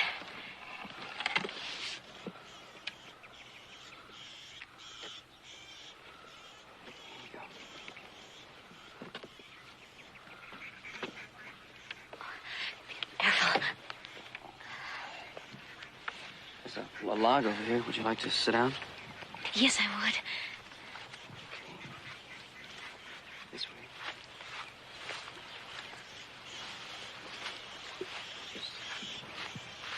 Yeah, it's right behind you.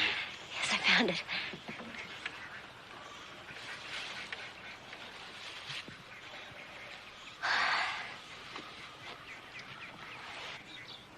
One of my favorite spots. Used to come here and fish when I was a kid. It feels very pretty. Tell me what it looks like. There's a lot of trees around. Some pretty big trees. And, there's a slope over there with some cattle on it. Not very many of them. And there's a little stream running by. There's a lot of birds and ducks. There's a blue jay in this tree right here. It sounds beautiful.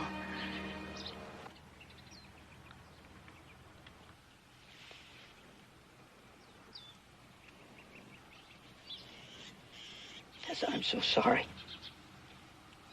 If I could give you my eyes, I would. It wasn't your fault. It was an accident. It was my fault that it happened. Don't blame yourself. Let's talk about something else. I don't want to talk about it anymore. Tell me about yourself. Have you lived here all your life? Yeah, I was born here. I envy you. I've been on the move all my life. My pa doesn't seem to stay in one spot very long. What does your father do? Oh, a little bit of everything. You might say that Pa's been looking for that pot of gold at the end of the rainbow. Did he ever find it? Not yet. But I suppose he will. He doesn't give up too easily. Oh, I'm starting to get a little cold. Well, we better be getting back then. I don't want to keep you out too long the first day. Okay.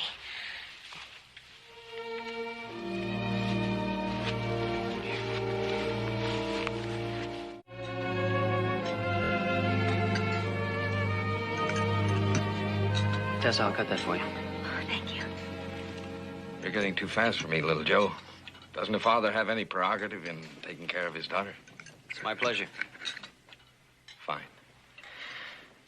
Now, there's something that I've been wanting to say to all of you. You Cartwrights have been awfully good to us. I don't know what would have happened to us if you hadn't have taken us in. That was the least we could do.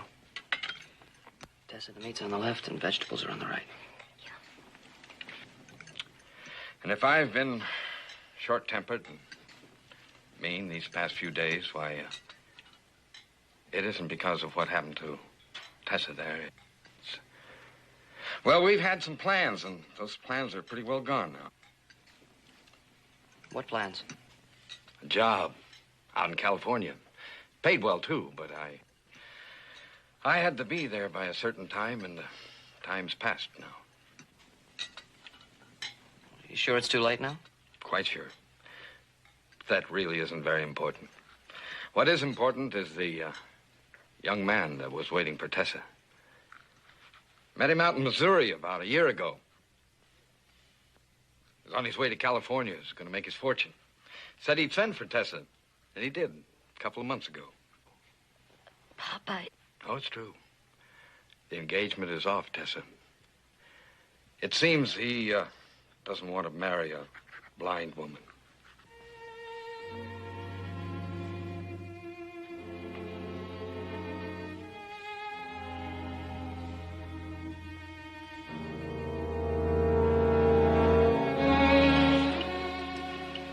You comfortable? Pa, was all that about down there? What do you mean? I mean, all those lies you were telling at dinner, all that talk about a job for you and a fiancé for me, I don't understand. Why were you lying like that? Well, now, were they really such terrible lies? Maybe one day there will be a job for me and a fiancé for you. Who knows? Papa, you're not trying to make the Cartwrights feel even more guilty, are you? To make them look after us even better than they do now? Guilty? Tessa, I'm doing this for you and Lon. Ever since you were little, I promised you that one day we'd have something. Well, that day has come. We've found the end of the rainbow, and it has a name. Cartwright. Papa, they're good, decent people. You can't take advantage of them that way. No one's trying to take advantage of them. Aren't you forgetting that it was little Joe's bullet that blinded you? Whatever the Cartwrights are doing for us, they owe us. Papa, little Joe's a nice boy. I can't see him, but I can feel what he's going through.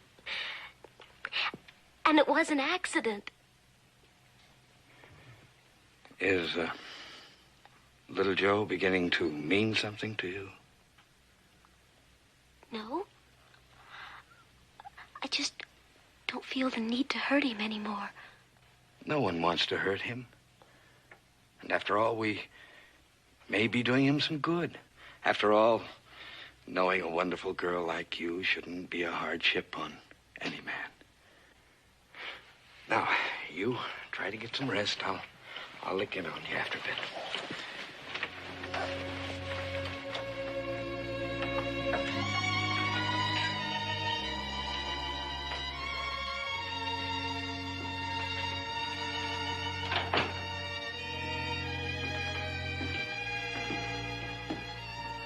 Want to go for a walk, or you want to sit around here? I think I'd like to sit for a while. Okay. here. Don't get scared when you sit down. It's a rocker. Oh, thank you. I don't know what I'd do without my eyes. Oh. I like being your eyes, Tessa.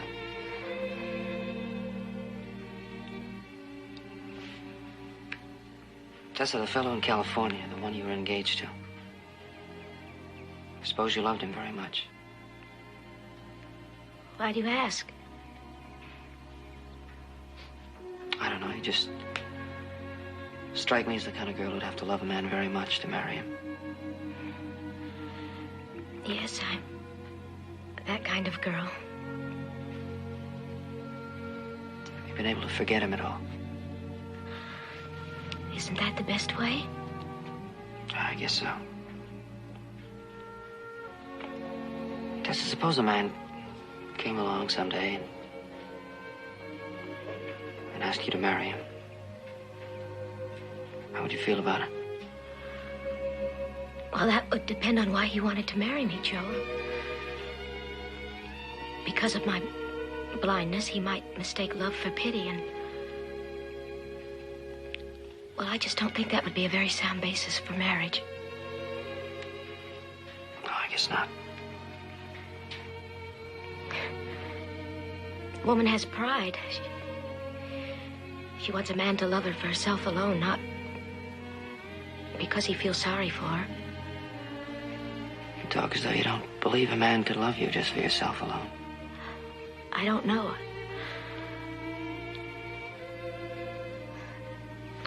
Would you take me in now? I'm getting kind of tired. If that's what you want.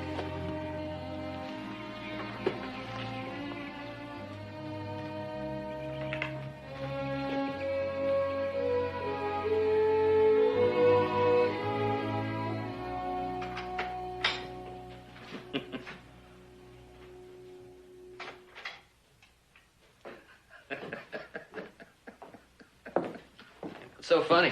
I was just reading Dickens. You must read this.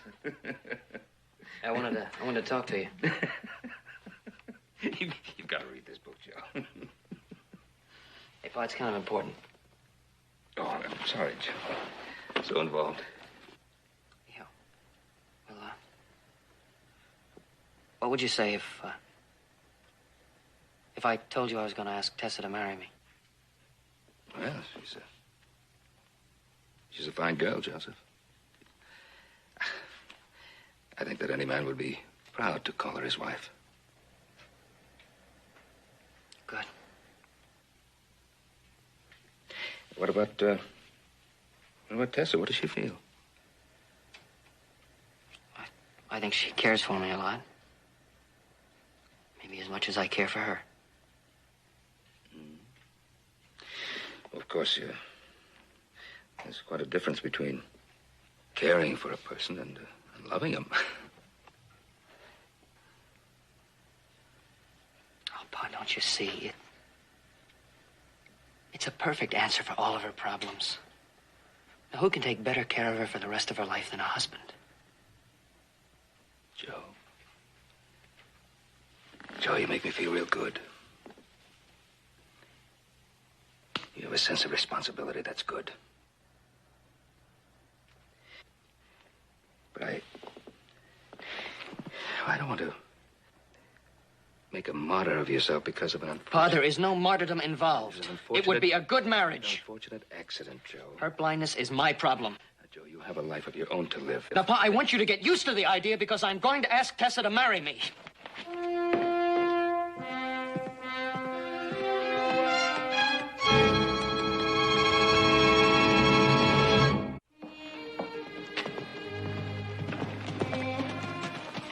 Hi, Mr. Caldwell. Hello, Joe. Thought I'd come in a little early, see if Tessa wanted to go for a ride. Well, she's already gone riding with her brother. Got me worried. They should have been back hours ago. Which trail they take? Well, they went off the North Ridge there. I'll find you.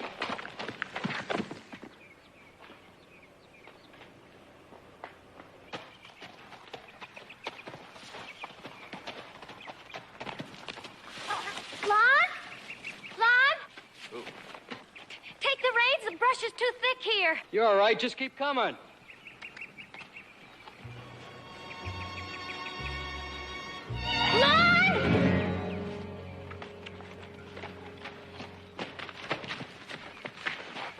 Honey, I'm sorry. I didn't mean for you to get hurt, but I can't watch you every minute.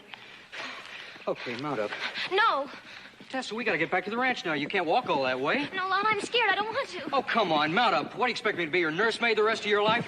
I'm your brother, not your husband.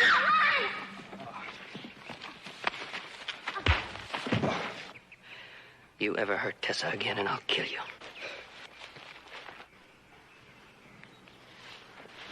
Tessa, you all right? Oh, yes, Joe, I'm all right. You're the one blinded her. Now you take care of her. You know, one thing your brother said made sense. You need a husband to take care of you the way she'd be taken care of. Who'd want to marry a blind girl? I would if you'd have me. Tessa, I would if you'd have me.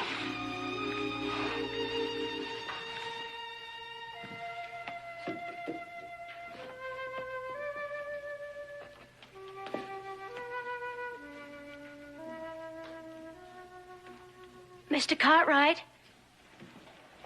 Oh, yes, Tessa, here I am.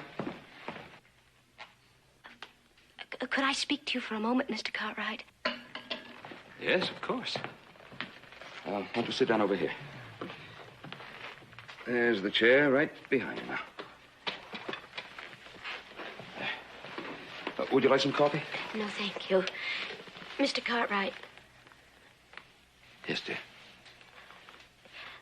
little Joe asked me to marry him today. Did he tell you? Yes, he did tell me. He also told me that you refused to give him an answer. Why? Oh, Mr. Cartwright, if I could just look into little Joe's eyes right this minute, if I could see that there was love there and not just pity and guilt, I'd say yes so fast it would make your head spin.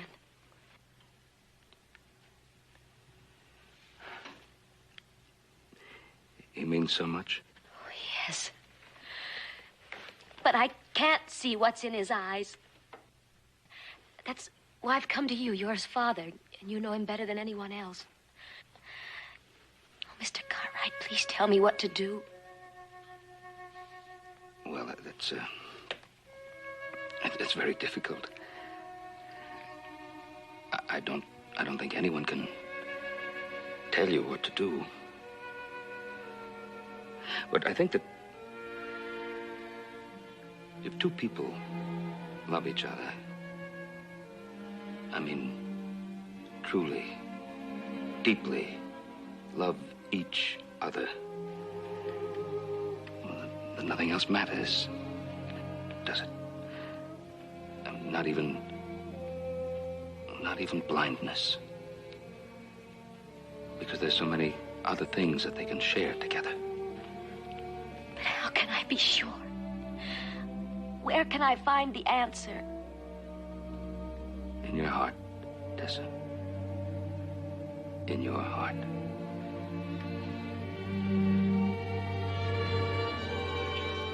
If I should say yes, if we should get married, you won't hate me. You won't think I'm marrying little Joe just because I need him.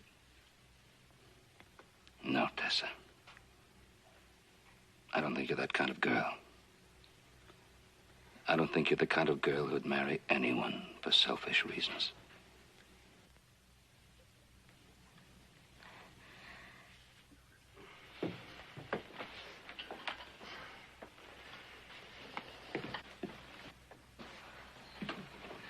Papa? Over here.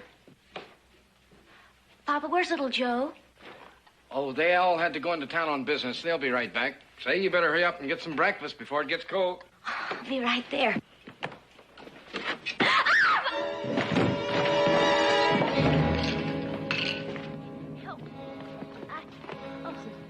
You all right? It should have helped you.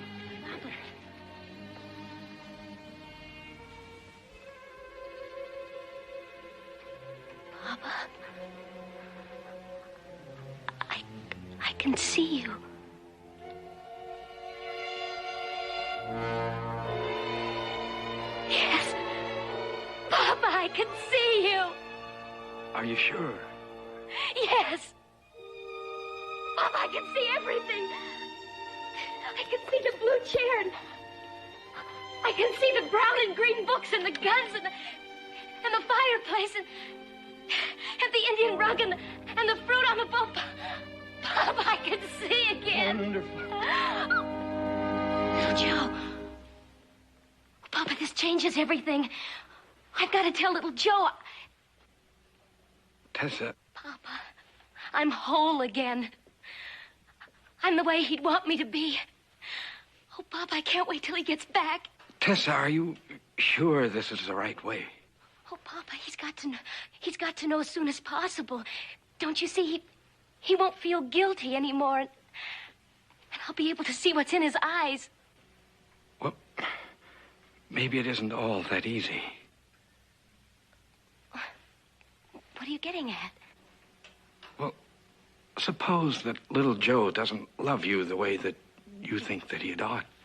Suppose there is a small element of pity and guilt in the way he feels about you. Now, I'm not saying that there isn't some love, and I'm not saying that this love doesn't grow every day that you two are together, but has it grown strong enough? Maybe if you blurt out the truth now, why, this whole thing will be over. It'll be finished. Papa, he loves me. And the fact that I can see again will only make him love me more. Of course. But why take unnecessary chances? Wait until after you're married and then tell him, and that way, no harm will come to anyone. Pa's right. What's so terrible about pretending you're blind a little longer? Of course, and women have been setting their caps for men down through the ages, and the intelligent thing to do is to win the man first and then tell him the truth. Papa, it's because I love little Joe that I owe him the truth. Don't you understand? I can see again. I don't need to marry little Joe anymore unless he really loves me. And what about Lon and me? Don't you care what happens to us one little bit? Papa, you and Lon. Do you realize what's in store for us if we have to leave here now? No money, no jobs, nothing. Papa. Tessa, I'm 53 years old. All my life, I've been waiting for something good to happen to me. All my life, I've been tending to you and to Lon. Don't take this chance away from me. Don't take it away from all of us. Papa, what are you asking me to do? He's asking you not to turn on your own flesh and blood. I don't want to turn against you. Just tell me what you want me to do. I want you to play blind until after you're married to little Joe. Do it for me. Do it for Lon. You owe it to us. I can't do that. Tessie. Papa, I can't. It's our last I can't chance do to that. get anything. Oh, another thing. First thing tomorrow morning, we go up to the north section, see how many camps have been dropped.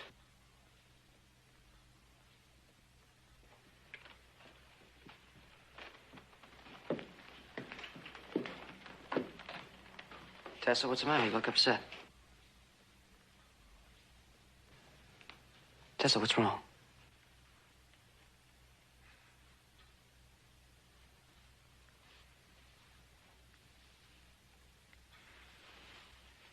Nothing's happened, little Joe. I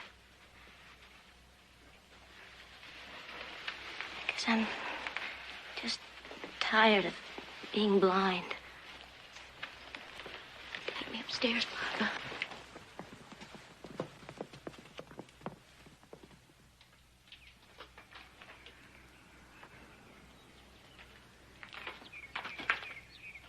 Tessa?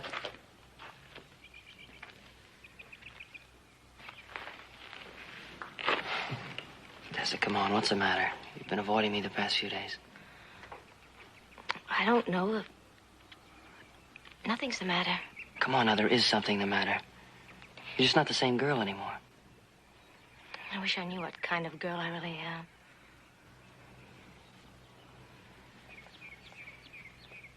I know what kind of girl you are. I asked you a question a week ago, and I'm still waiting for an answer. Joe, please. Tessa, I want to marry you. Joe, please. Tessa, I want to marry you. I want to marry you now, and I want to spend the rest of my life with you. Are you sure that's what you really want? Yes, I'm sure. It's what I want more than anything else in the world. Tessa, please say yes. All right. I'll marry you.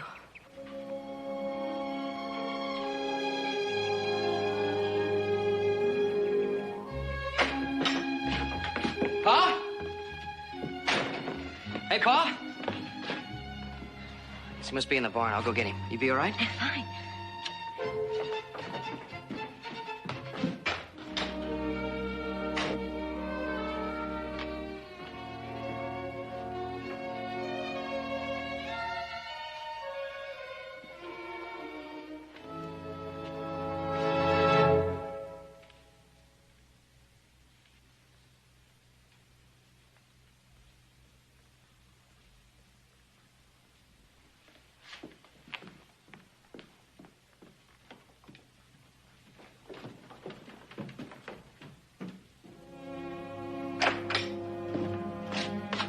Pa, there you are. I've been looking all over for you. Where's Tessa? I just left her here.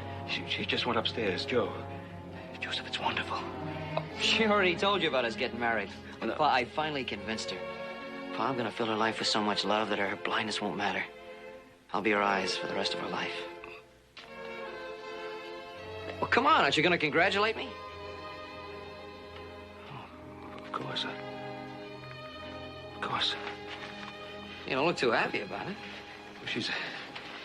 She's a remarkable girl, Joseph. Of course she is. She couldn't be any more right for me, Pa. Joe, are you sure? Are you absolutely sure about her? I know my own mind. Of course you do. I don't suppose you've set the date yet. No, the sooner the better. Just give us enough time to invite some friends and neighbors. Don't you think it might be an idea? After all, you don't know each other that well. Perhaps if you waited a bit. We know each other well enough. Yes, but what do you think of the idea of maybe we should take her to San Francisco and have a doctor examine her eyes? I'm not kidding myself about her. She's blind, and I made her that way.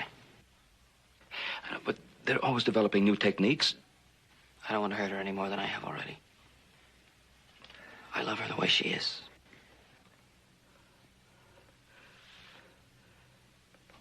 Come on, Pa, don't worry. I know what I'm doing. Joseph, you're my son, and I just want the best for you. The very best.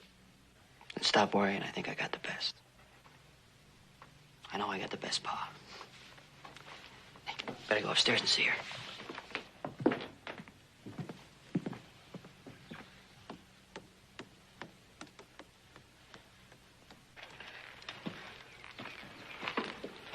Hey, Paul. Little Joe find you? Little Joe find you? Yes, he found me. He told you about the wedding, huh? Yes. Paul, you don't seem very happy about it. You ain't worried just because Tessa's blind, are you? Oh, she isn't blind. She what? I said she isn't blind. What are you talking about? I'll tell you what I'm talking about. A little while ago, when little Joe was looking for me, I went to the back way. And there she was in front of that mirror in the living room, primping. And then she ran up those stairs like the wind. She can see better than you or me. Oh, that don't even make sense. I know it doesn't. What? You mean she's just been playing a game with us? I don't know. I just don't know. You gonna tell little Joe? Hoss, I don't know what to do. I just don't know what to do. I'll tell you something. I like that girl. I think she likes little Joe enough. Maybe she loves little Joe enough to tell him the truth about herself before this goes much further. What if she don't? We're going to have to give it that chance.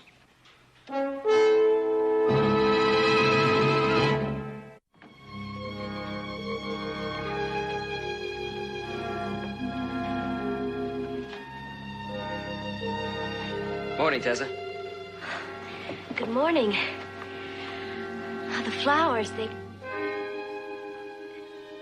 smell beautiful. Yeah, the place is really getting gussied up. It's gonna look beautiful for the wedding.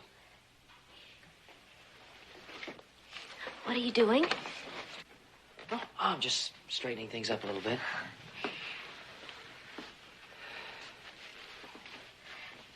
Joe, I have some good news for you. Oh, yeah? What's that? I think my eyesight is beginning to come back to me.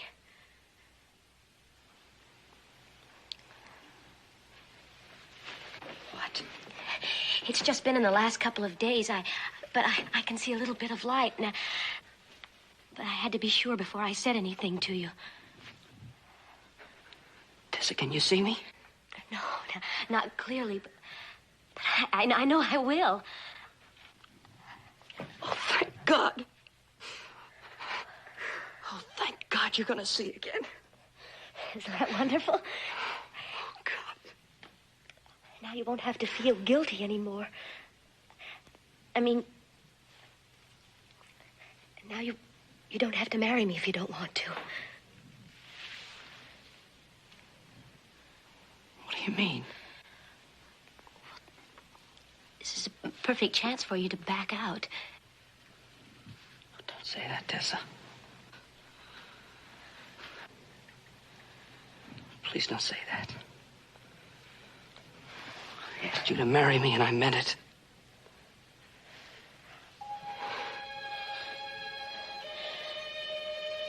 Are you sure, Joe? Are you very sure?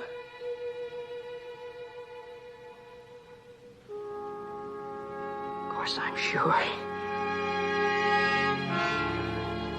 Of course I am.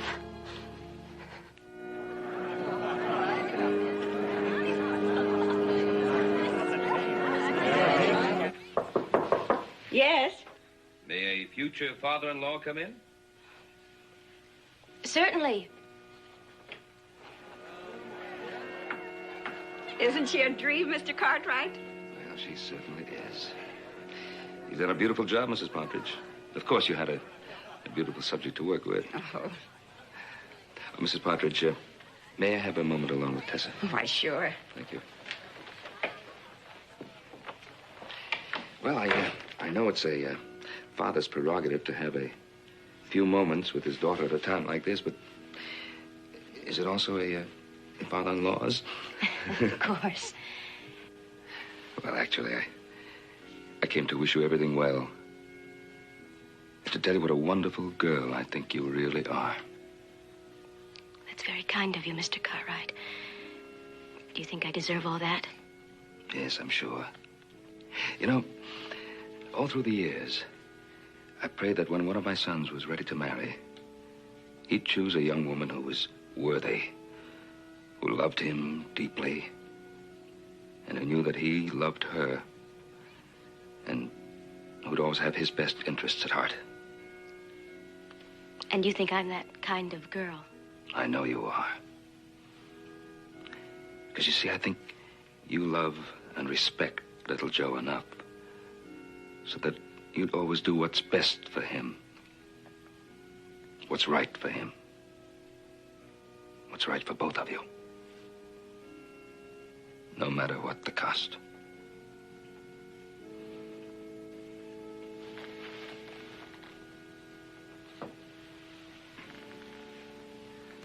Bless you, Tessa. Mr. Cartwright?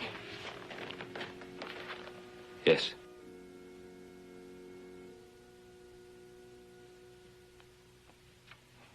Nothing.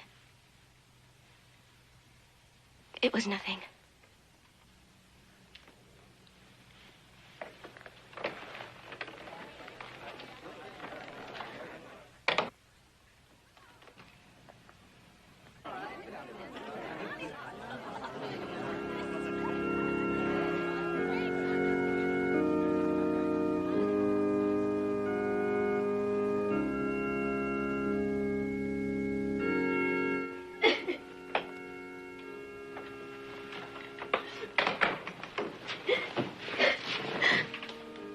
Tears? At a time like this? It's just my nerves, Papa. It's just my nerves. Well, now, they're all waiting for you. You ready? Yes, I'm ready. I'll get my bouquet, Papa.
Dearly beloved, we're gathered here together in the sight of God and the presence of this company to join this man and this woman in holy wedlock.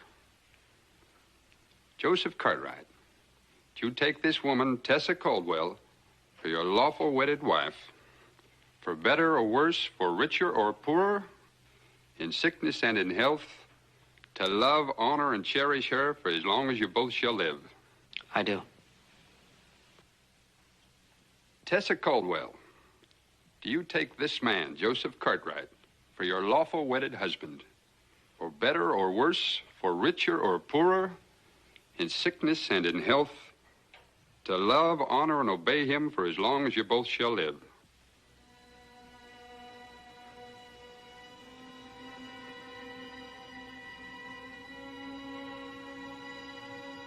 I can't, Papa. I It's just all right. can't. It's all right. I guess I've known all along I was asking you to do the wrong thing.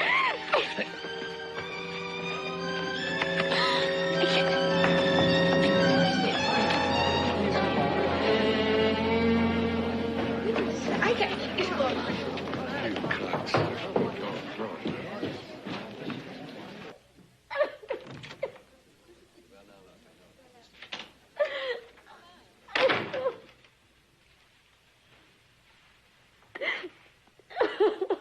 Tessa, you can see. Joe, go away. Tessa, look at me. You can see. Yes, I've been able to for days. Well, then why didn't you tell me? My Papa was afraid that you'd back out of the marriage if you knew. That's why he made up that story about the man who was waiting for me in California. Oh, don't you see, Joe? We've been using you, taking advantage of your guilt.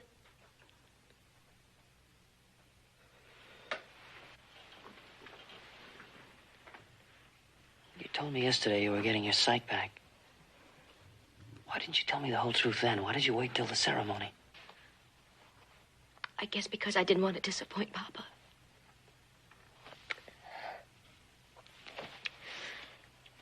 Mainly because I didn't want to face the truth about us. And what is the truth? That your feeling of love for me was really guilt. And that my feeling of love for you was really fear of being alone in the darkness.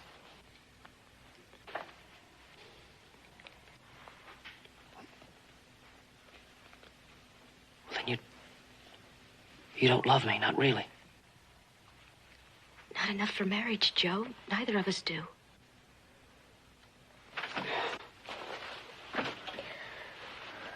Tessa, I have been so afraid to say anything. I didn't want to hurt you anymore.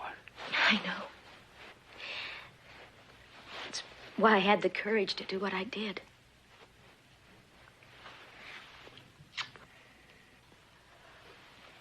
You know, my pa was right about you. You're a very remarkable girl. And you Cartwrights are a remarkable family.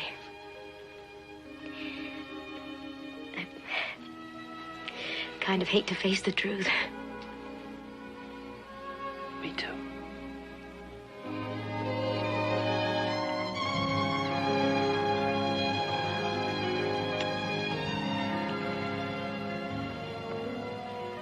Well, you see, better get on till the guests they can all go home. Okay. Be all right.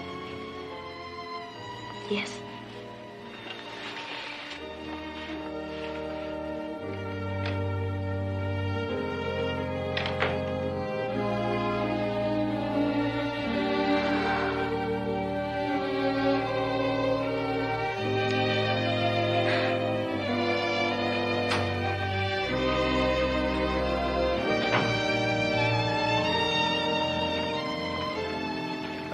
Tessa,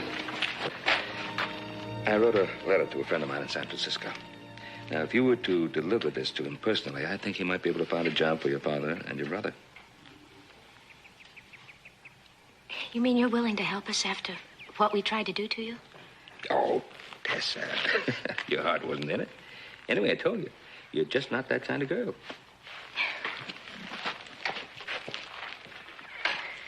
Well, you're on your way. Yep. You know, I want to tell you something. You are the prettiest girl that I ever almost married. And you're the handsomest man. Well, thank you. Good luck. Thank you.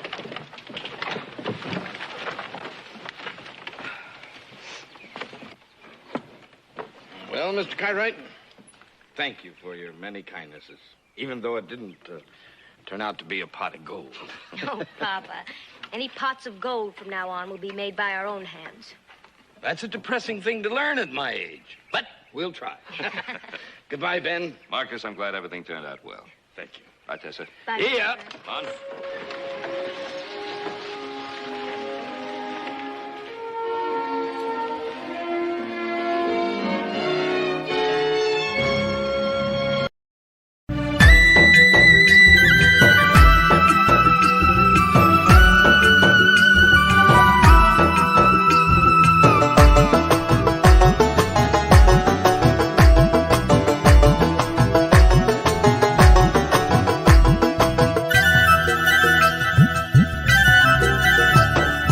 ভালোবাসার পরশ পেয়ে অস্থির আমি গেছি হয়ে ভালোবাসার পরশ পেয়ে অস্থির আমি গেছি হয়ে সারা অঙ্গ জুড়ে আমার এসেছে ফাগুন চল নৌকা ডুবি খেলবো খেলা আজ দুজনাই চল নৌকা ডুবি খেলবো খেলা আজ দুজনাই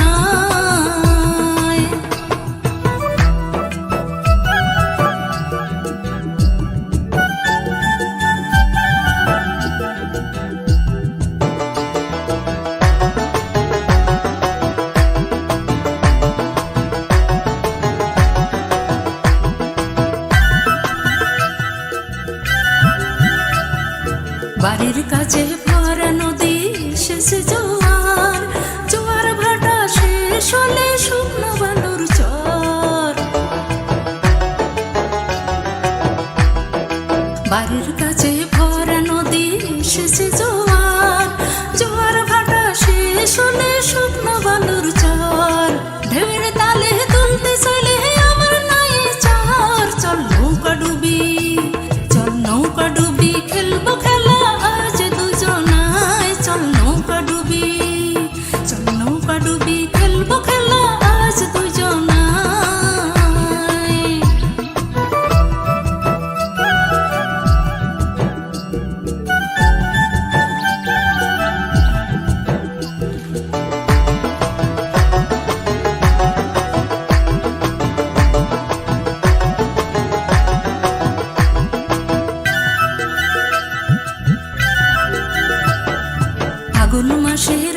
জলা ভরা বসন্ত ঘুমিয়ে থাকা মনটা আমার বড়ই অশান্ত